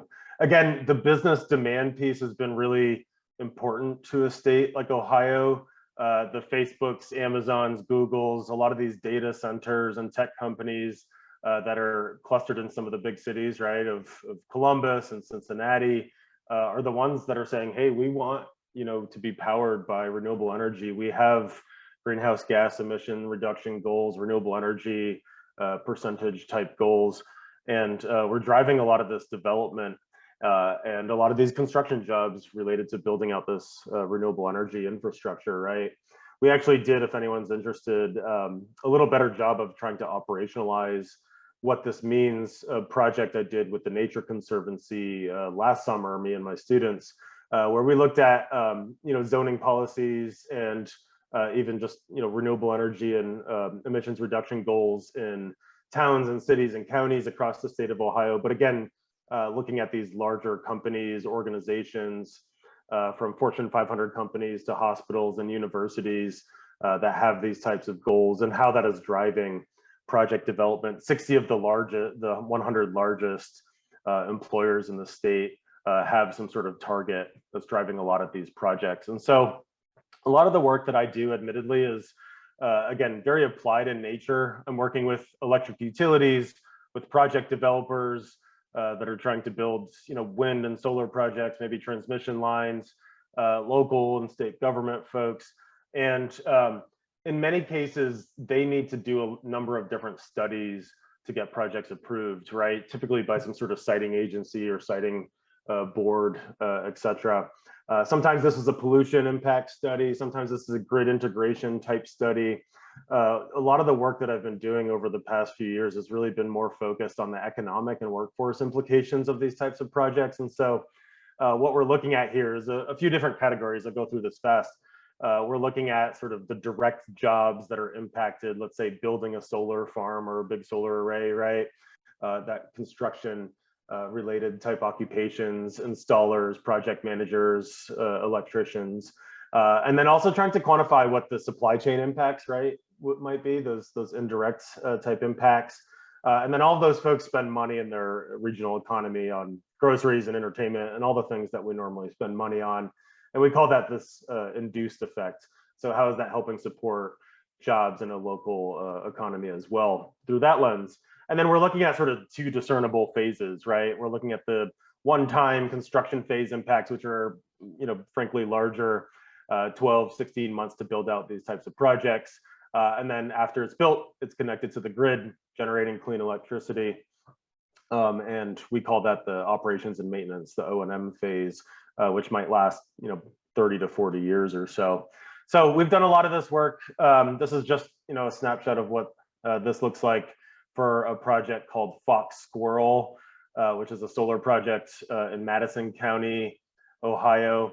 It's 577 megawatts, so it's a really huge project. At the time it was proposed, it was actually the largest solar facility proposed in the Midwest. It no longer is, but I believe it's still top 3 or top 5. It's a really big project. And so we were running through some different models in essence, and I won't read all these numbers to you, but of different project scenarios in terms of how much local labor and how much local materials could potentially be employed, and what that would mean in terms of all of these jobs that would be needed, basically, and helped to build out these projects. The construction phase impacts being on the left-hand side of your screen, and the operations phase impacts being on the right-hand side of your screen. And so this is what the state folks are sort of looking for and trying to understand. Okay, this big solar project is going to help create 40 to 80 new jobs maintaining and operating this facility, anywhere from 10 to $20 million of new economic activity fed into this region every year. These are annual numbers on the right. And then, there's other pieces to this, right, which, fiscal impacts and such to the tax base in these local economies. But again, we were largely looking at jobs, and it's not just, okay, we need 500 or 1,000 people to help build this project. It's what type of occupations do we actually need, right? And so we've done a lot of analysis as well, trying to understand the actual on-site labor to build out these projects, the manufacturing type occupations, again, a lot of engineers, and what the supply of these folks might be within the state. We also mapped this to the training centers and community colleges and the like that have academic programs that could potentially plug in and sort of be feeders to this industry, and saw some of the potential opportunities and challenges related to that. There's only 2 PV installer community college programs in the entire state of Ohio. They're both all the way in the northern part of the state, if you see those green boxes there, whereas a lot of activity is actually taking place in the southern part of the state. And so maybe that's a gap that community colleges can fill by creating those types of programs. We've done a lot of these reports, again, for developers, for specific projects, for utilities. Here's just a snapshot of some of these, and I'm assuming the slides will be shared so you can have all the links if you care to read into those. We've done a lot of work related to this on some of these siting issues, right? Where are we building these renewable energy facilities, and how does it relate to things that clearly are important in terms of infrastructure, connecting to the grid at a substation that has proper voltage, et cetera. But also looking at some of these issues that I've been talking about, right? In terms of training centers and academic programs from the workforce perspective that might be in these communities that might be able to help. We plugged in a lot of these different sort of independent variables and developed some of these heat maps, if you will, some hot spots where we think a lot of these variables converge that would be good for solar energy facilities. You can actually see on the bottom of the image here, those 2 green squares being the 2 coal-fired power plants that actually closed down that I had mentioned. And so you can see some of the overlapping variables that are important here. So, we've done a lot of this work across the region, trying to understand, like I said, substations, opportunity zones, off-takers, right? Military facilities, universities, other places that might benefit from these types of projects, but with a pretty pointed focus on workforce.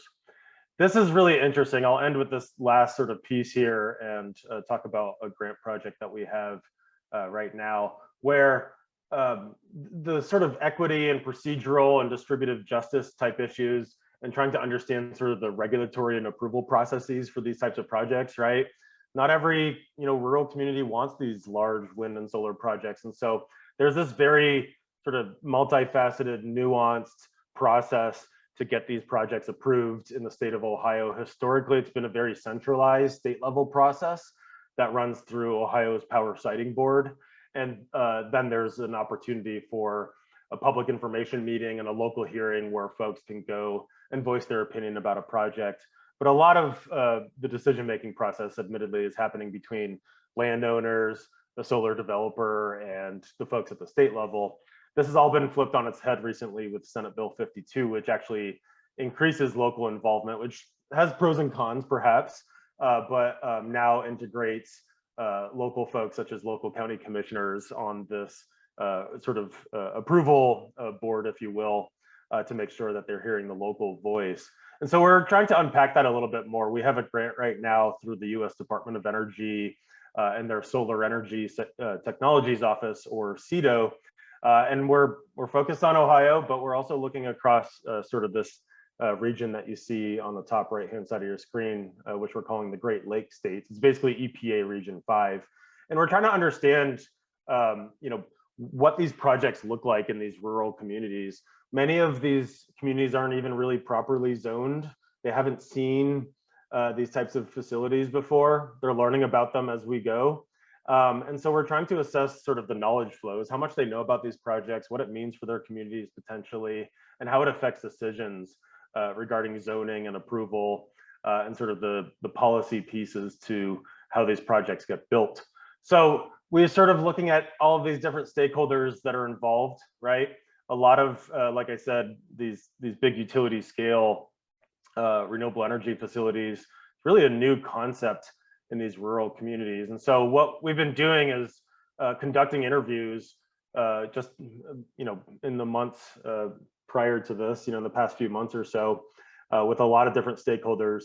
We want to sort of weight this more heavily toward talking to developers and local officials and landowners, but we're also talking to media folks, we're talking to the utilities, we're talking to citizens, and we're conducting interviews to assess their knowledge of these projects, what it means in their communities, etc. You can see some of the sample questions here. And we're trying to understand how they're learning about projects, what they're hearing about them, where they're gathering their information on the sort of quest for information dissemination and education, right? And then we have specific stakeholder questions. So for developers, we're asking them, are you making websites? Are you advertising in newspapers? How are you actually distributing materials in these communities?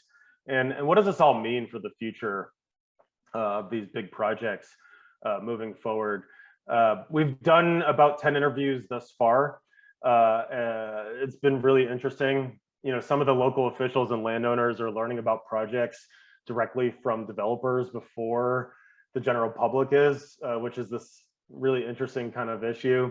A developer will say, hey, we need to make sure a project has legs, that we might have potential landowners that are able to lease us some land before we bring it to the community.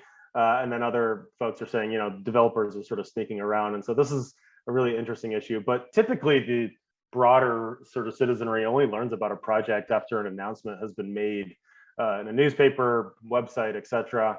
And so again, we're looking across all of these different states, and due to the nature of our very sort of federalist system in the US, this is very different across all of these areas. But we know that folks are learning about projects and tracking them in different ways. Sometimes it's a rumor mill, word of mouth type thing. Most states have some sort of website where you can actually track applications that have been filed.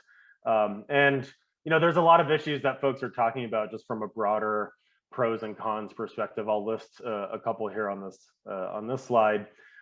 Folks that don't really want to stare at these large solar energy facilities, or that are worried about impacts to wildlife, etc. And then a lot of folks say, maybe we don't want this in our community, but this will bring jobs and a lot of new tax dollars to our kids' schools, and those types of narratives. So it's been really interesting to learn a little bit more about these projects, as they might be a way that we can sort of plug in to this energy transition. But it's very complex, right? I think policy matters in terms of where we're going to see a lot of these projects happen. I think civic engagement matters, especially with some of the opposition groups that have been forming, and even just sort of innovative ways that we can think about some of the land use issues, agrivoltaics, can we grow crops, sheep grazing, etc., in between these rows of panels.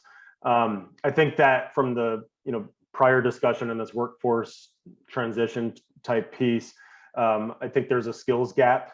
There's going to be retraining that needs to be done, but hopefully this gives you a context of some of my research as it relates to this conference and as it relates to energy transitions. There's a lot more to come on this latter piece that we're working on in terms of these interviews that we're conducting in these energy transition communities around solar farms. The project website is on the bottom of your screen there if you'd like to follow along with where we're at and what we're doing. So I'll stop there and turn it back over to Paolo. My email address is on the bottom of the screen, and looking forward to our discussion here. I'll stop sharing my screen and just. Thank you.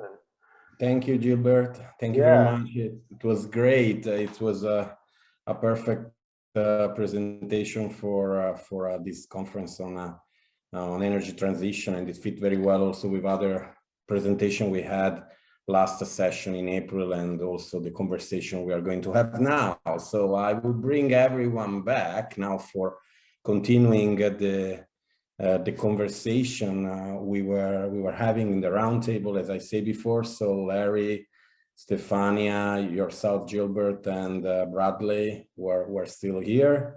And I would like to open up to reciprocal questions from the panelists. And if nobody wants to ask questions, I have 6 already lined up on my paper here. So but I don't want to take too much my role of chairing. So I would like to give the floor to any of you for questions each other or for comments that maybe you didn't have a full opportunity previously in the previous round to respond. Please, thank you. Go ahead, please, Larry. All right, a quick question for sure.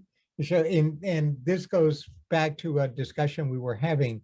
Your project is, I mean, I was looking at it and wondering, I was trying to plot out the coding in my head.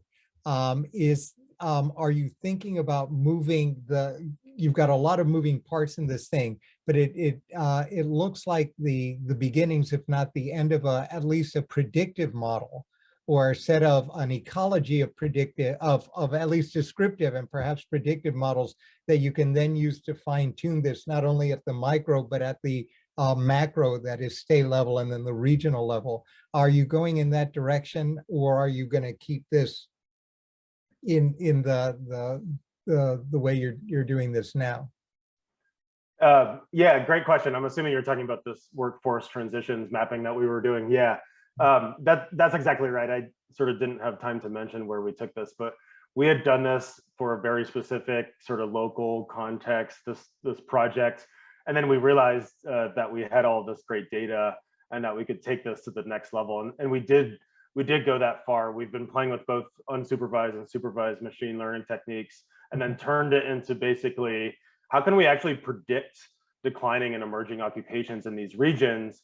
And it went actually way beyond sort of the energy industry, you know, in particular. And we have a couple papers out right now. If you're interested in seeing what we've done, I'm happy to share those. And so not only can it be a tool that can be used on a very sort of micro case study level that we can take to an economic development practitioner and say, hey, these are some of, you know, the potential transitions that you can talk about, and workforce opportunities that you can talk about when you're doing these resume building workshops or whatever types of events you might be putting on for these folks, or when you're engaging with these folks directly.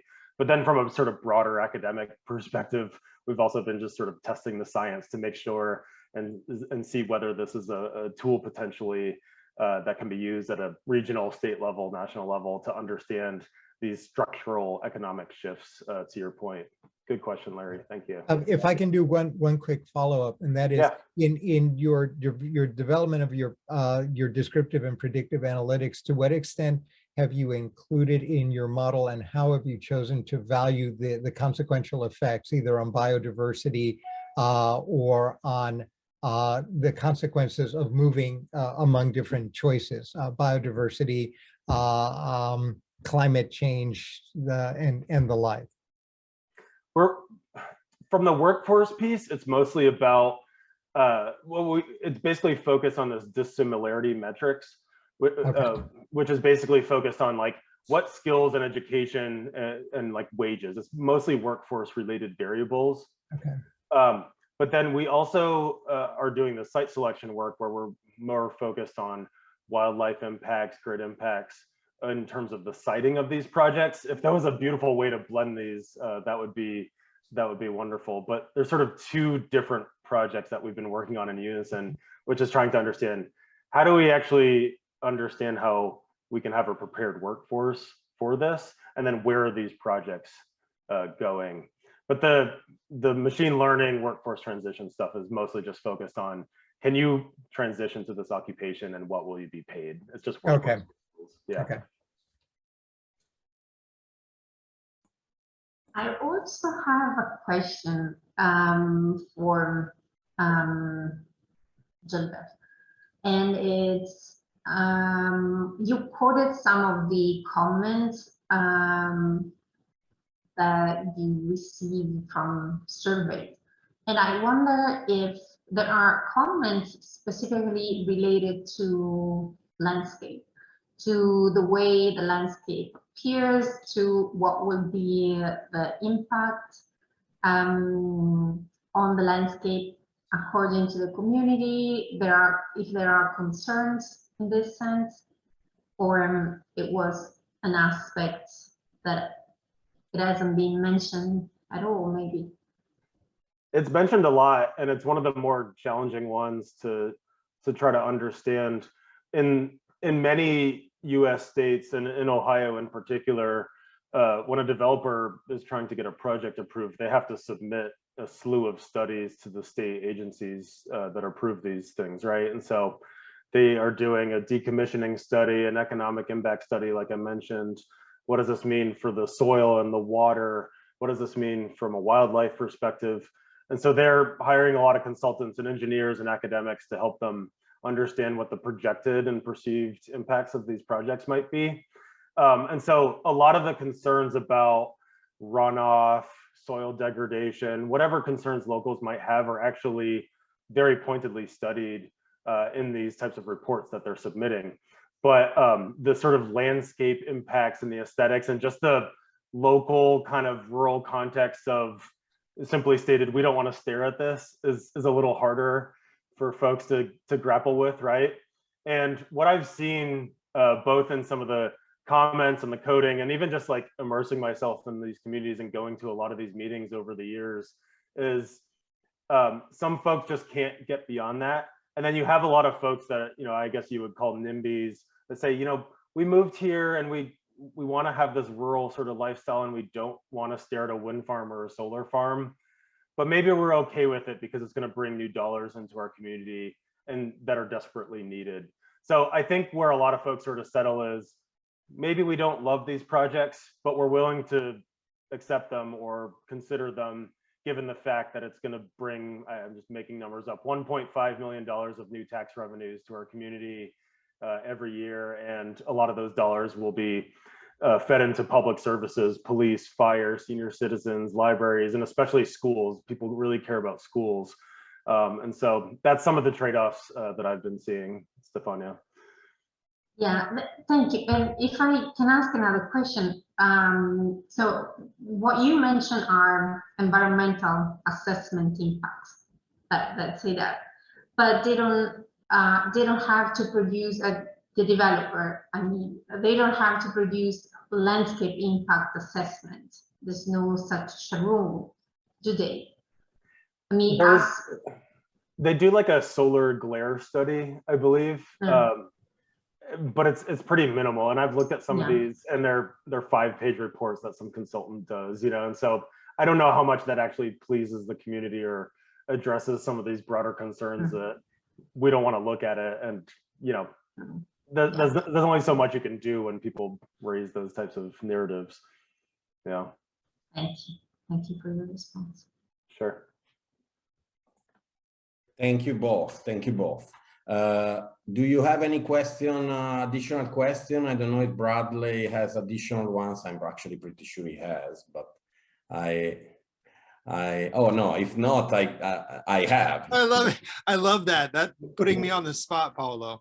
No, Gilbert's, yeah, this presentation was tremendous. I actually don't have too many questions. I really appreciated Stefania's question there about sort of the various ways in which local decision making or local input is included, including questions of maybe not standard landscape change or sort of questions of light pollution, but just in general, you know, as one of our in our past presentation in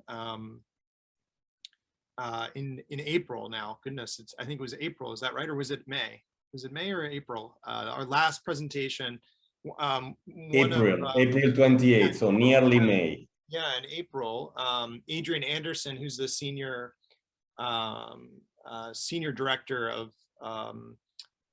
renewable energy at Microsoft, sort of made this really important point. He's like, you know, often folks think of green energies as green in this way. He's like, but actually you're putting a massive amount of steel in a rural community, steel and glass, you know, covering existing landscape. And so I think it's very interesting to think about, and that the workforce is an industrial workforce working with steel and glass and technologies in these particular kinds of ways. And so he was just emphasizing that in a lot of cases and talking with stakeholders in local communities, that this is often something which is sort of missing in the discourse, is that understanding, both from the standpoint of perhaps those who are concerned with ecological conservation or things like that, but also rural folks who are sort of wary of solar as something that's not heavy industry. And he's like, this is about as heavy industry as it gets in certain respects. So there's interesting sort of dynamics in the discourse, and it just kind of raised that for me too, for what you were presenting, Gilbert, in terms of shaping discourse through the working paper, which I looked up, and it looks great. I'm looking forward to reading that a little bit further. So thanks so much for your presentation. And I don't know if you have any thoughts on this question of discourse or sort of types of assumptions that maybe you're also encountering in some of the interviews that you've been doing, but just some surprising assumptions that you're seeing. Is there anything that's coming up in these interviews that you've started that are that have surprised you? Yeah, thanks for all of that, Bradley. It's interesting. I'm an economist and a policy scholar and not like a rural sociologist or something, but I find those types of other social sciencey sort of disciplines is really important to this discussion, right? And so there's engineering aspects in terms of technical stuff and grid impacts. And then there's this economic workforce stuff that I'm really plugged into.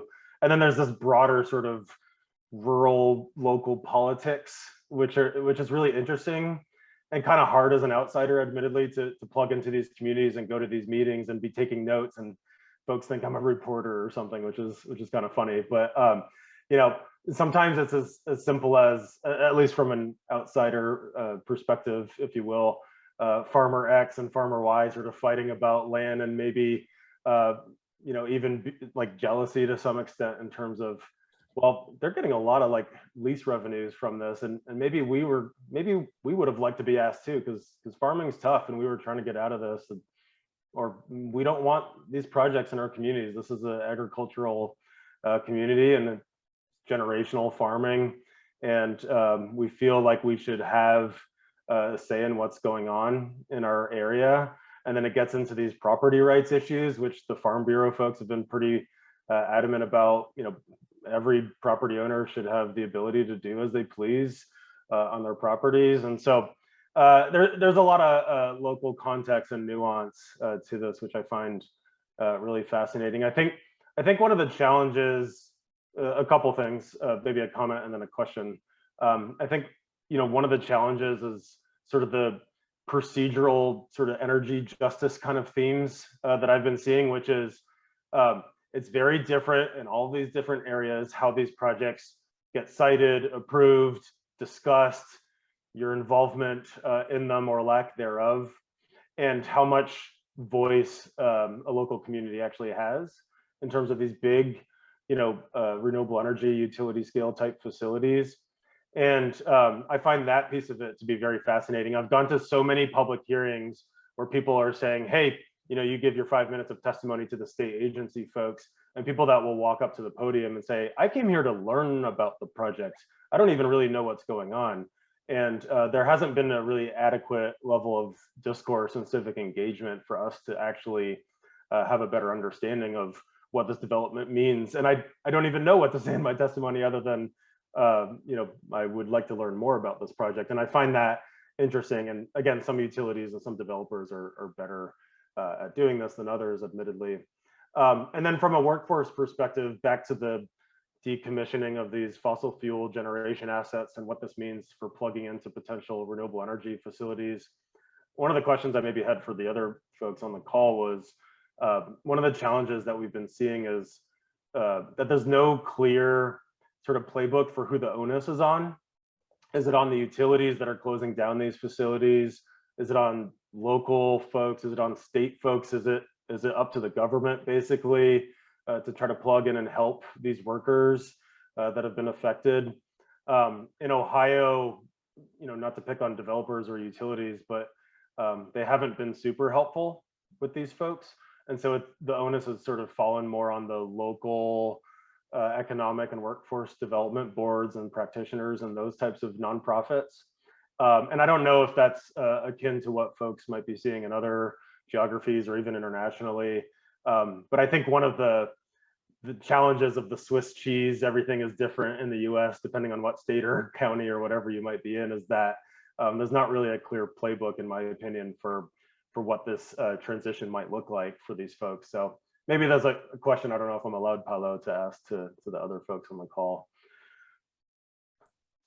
Yeah, I actually have a quick comment, and then I give you back the floor to you, Bradley. What you have just to say, Gilbert, is actually on the fact that you don't know what it looks like. You would like to hear more information. It seems somehow connected what Larry was saying about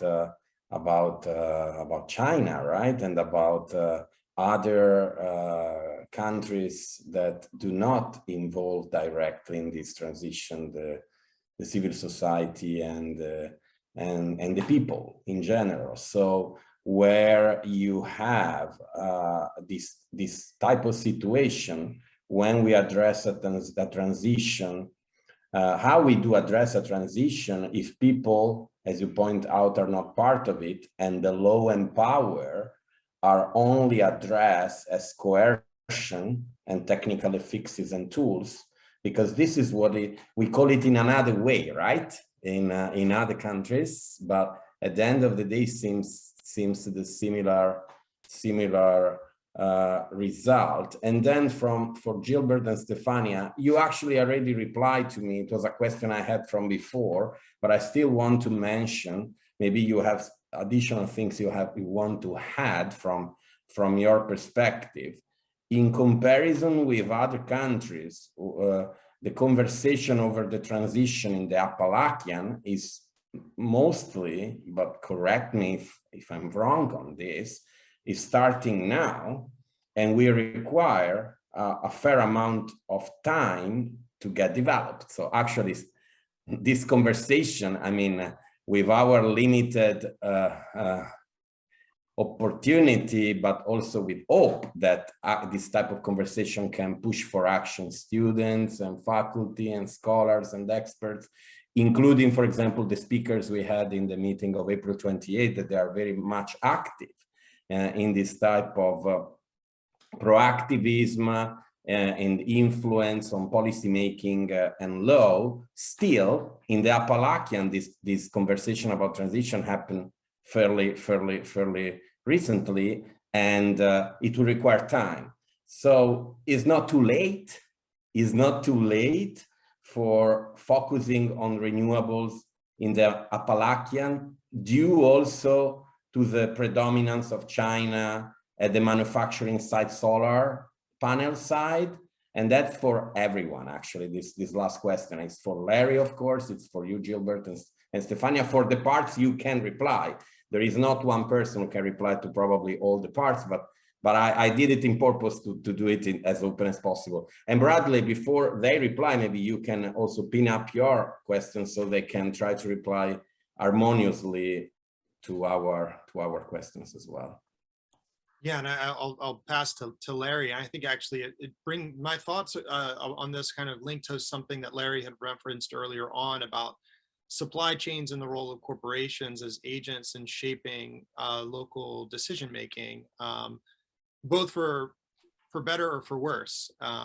Like no shade on corporations per se here, but you have existing coal-fired power plants and industry, energy utilities that are transitioning, and you know, again, what we learned in sort of the last meeting is that some of them are transitioning at different rates than others to renewable energies, for instance, and making those transitions. And then there are other layers of corporate action, let's just say, and corporate governance and corporate decision making, which is perhaps looking at a much longer game even than the utilities that are saying, you know, tech firms and others who are sort of financing and building the platform that we're currently communicating through that requires tremendous amounts of energy, are moving utility firms to other kinds of away from coal, for instance, or acquiring certain types of energy. And so it's really interesting, and what Gilbert was also referring to and talking about was, you know, this question about you know, it's important probably to be paying attention to the corporate long game here in shaping local understanding and decision making, not only from a progressive standpoint, maybe moving us closer towards a particular kind of renewable energy, but also from the longer standpoint of reshaping the corporate landscape and control over energy futures, where tech companies might actually have a much heavier footprint than, for instance, even traditional local, even parochial control over local legislatures and things like that also shape policy at the local level. And so I wanted to think ask Larry, you know, looking at that first presentation and thinking about corporate social and environmental responsibility, thinking about global standards, and thinking about how human rights then informs that decision making and shapes even decision, like how do local communities participate in these siting decisions as a component of that infrastructure of decision making and consensus building. Because I still think in West Virginia most folks are thinking about you know, the drivers of decision making around energy being coal companies, but it's actually also those consumer user buyer of energy in large quantities that are shaping these decisions too. And those are changing in the new economy. Yeah, I open up. I would have liked to add a few comments about corporation as well, but you did already a fantastic job, so I'm not going to. I maybe do it at the end if we still have time, but it's great because we are having conversation now as we wanted, right? As we did also in April, but the time is ticking already. So please take the floor, any one of you. First, Larry, then maybe Stefania as a second if you want, and third, Gilbert, if it's fine for you, for all of you. Well, the questions are incredibly rich. I'm going to take a couple of them. And the first one I want to take is the China comment. And it's kind of fortuitous. I've just circulated a discussion draft of an investigation of the significant evolution in what the Chinese call consultative democracy and consultative constitutionalism. I think a lot of people in the West misperceive the modalities of representation and of engagement within China. It is opaque in part because the language barriers are so big, and it's opaque in part because the foundational principles of the system are incompatible with our own, and so we tend to dismiss it.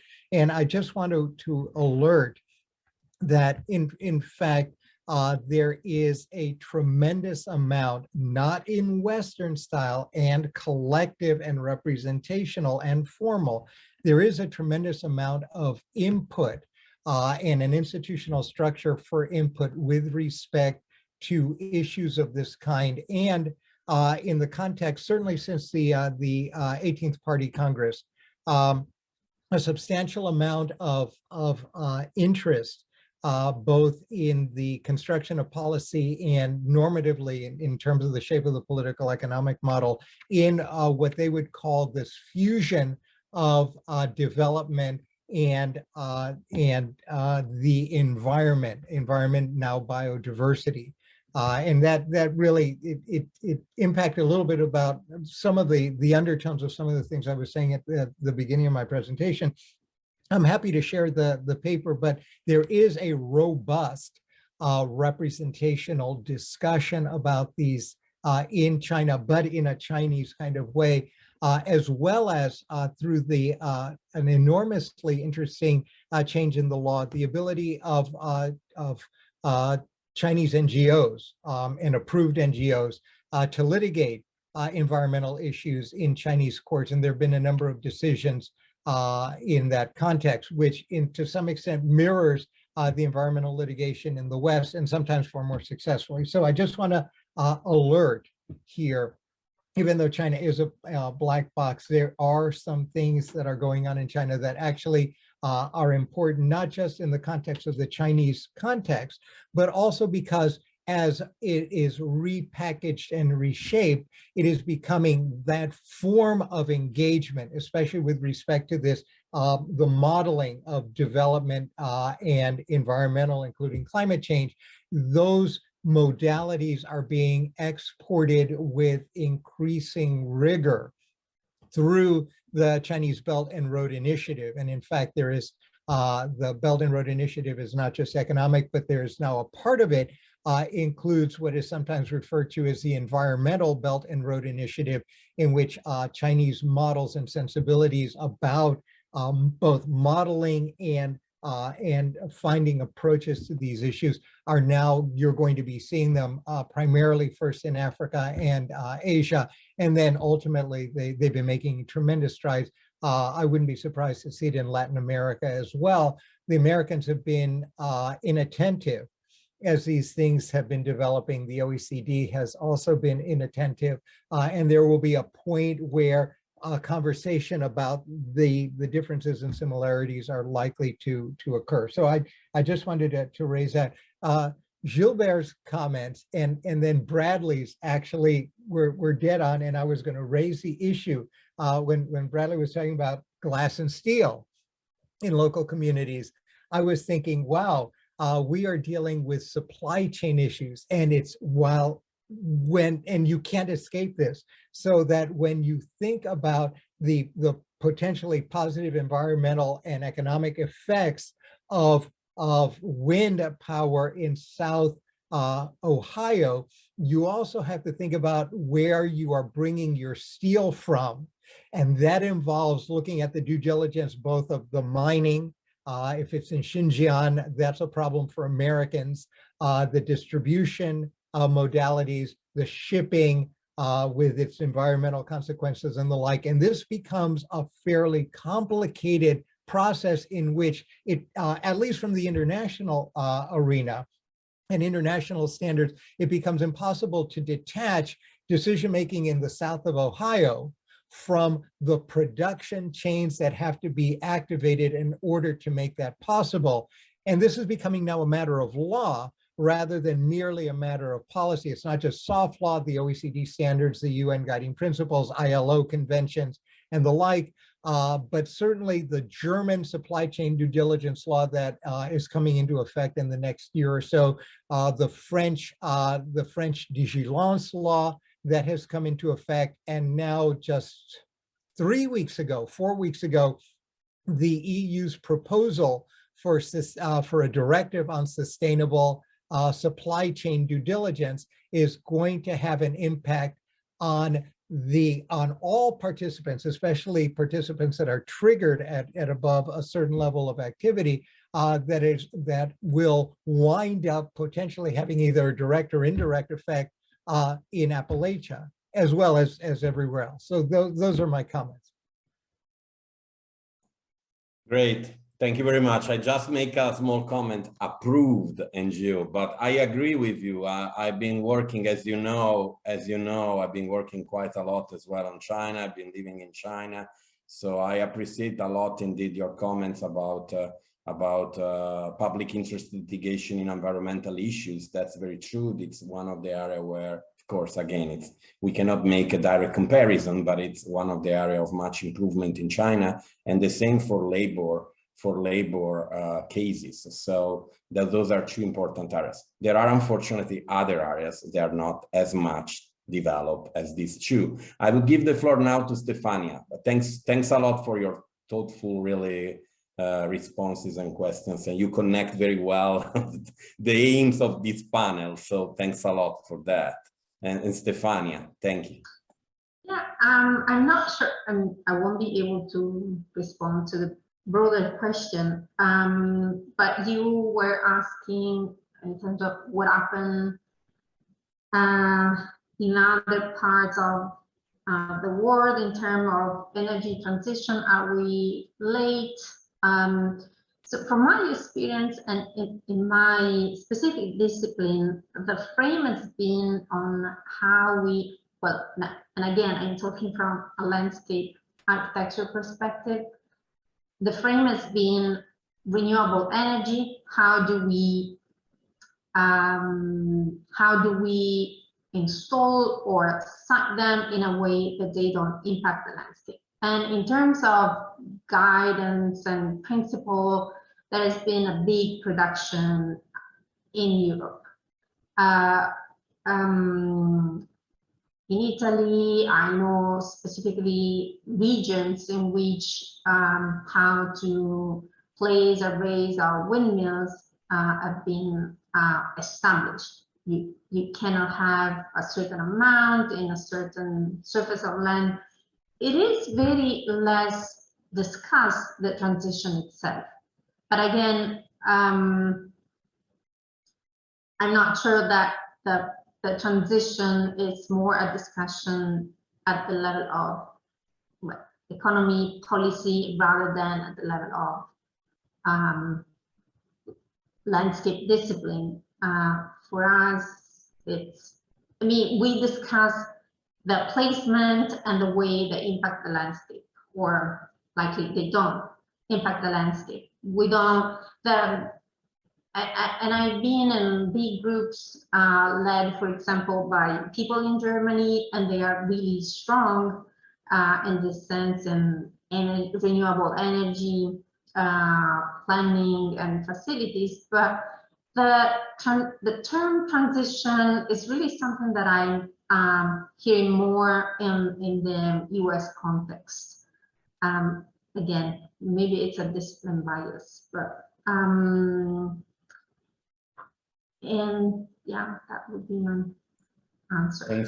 Thanks a lot, Stefania. And if something comes back to and you want to reply or to give comments, please just jump in. I give the floor to Gilbert now. Thanks a lot to you and Larry. Yeah, it's an interesting discussion, I think. So the issues of supply chain has been brought up, and that's clearly an important issue when it comes to building out a lot of these renewable energy facilities. And then the issues that Larry brought up of mining and shipping, and how convoluted this can actually get, right? I think a couple of things that I've been hearing related to sort of Appalachian specific issues, retired, coal-fired power plants, and eventually at some point, perhaps even gas-fired power plants, and the infrastructure that exists at those facilities, but also the site remediation costs that developers, maybe don't want to deal with, right? And so there's a geographic overlap from a broader perspective of, we had this fossil fuel generation facility here, and maybe one county over, we're building a wind or a solar farm, but it might not necessarily be at the same exact site, right? And so that's something that I find kind of interesting as it relates to siting and workforce type issues in particular. I think transmission and storage are going to be important parts of this moving forward. A lot of the good sites have already been sort of grabbed up over the past 5 years by developers. And so this really complicated system of electricity generation assets and transmission and distribution infrastructure and all these different utilities that are regulated in many different ways across many different states. We don't have a very centralized system, although you could make an argument for the RTOs and the ISOs and FERC and a little bit of this. But again, I always come back to, who is the onus on for this workforce piece? Who is the onus on for grid modernization, so that we can actually develop some of these renewable energy type facilities and plug them into the grid adequately? I think that's going to be a really important piece moving forward. And then I guess, this regulatory and approval process, right, for these new types of facilities, and just how vastly different that is across geographies, and perhaps some of the opportunities related to that, but also some of the challenges in terms of installed capacity size, local versus state, or some sort of blend level of involvement, and all of the sort of energy, environmental justice issues that come along with that. We're sort of learning as we go. And I think that in a lot of the sort of participant observation, if you will, or even just the formal surveys and interviews that I've been doing with all of these stakeholders, it's not even just community members, it's it's local elected officials, it's regional planners that are also learning as we go. We're kind of doing it backwards, and sometimes that's the case.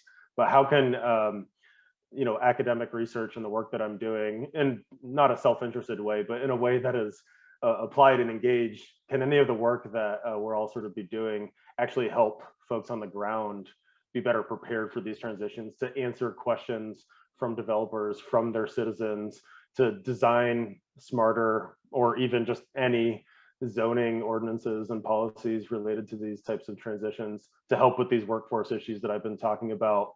I think we can have these case studies in different communities, and that might sort of bubble up into best practices, if you will. But it's still hard. It's a hard issue, and a lot of these communities, I think, are learning as they go and can use all the help they can get. Fantastic, fantastic. I think we are probably approaching to the end of this conversation. There are still so many questions. We could go on for another hour, but if you agree with me, probably it has been already a great conversation, but I don't want to interrupt. If there are any of you who like to make additional thoughts or reaction to any of the other colleagues' responses or question, or you, Bradley, if you have anything you want to add.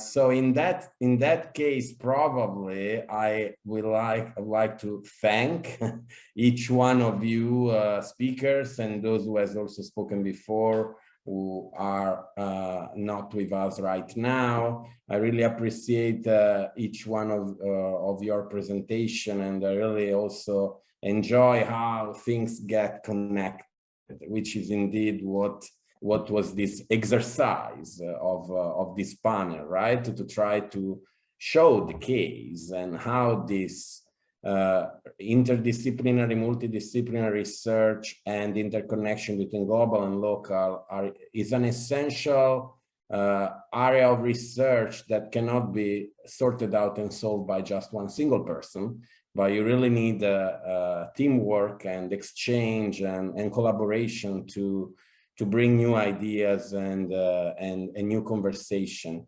And based on every one presentation, I feel we might be probably then continue this conversation in the future, or with an event like this, or outside conversation for additional collaboration and joint projects and activities through the initiative, through the Center for Resilient Communities that Bradley is leading and directing at WVU, or the interdisciplinary initiative I'm leading as well. So it will be great to continue this conversation in every possible way and outset. So again, thank you, each one of you, so much.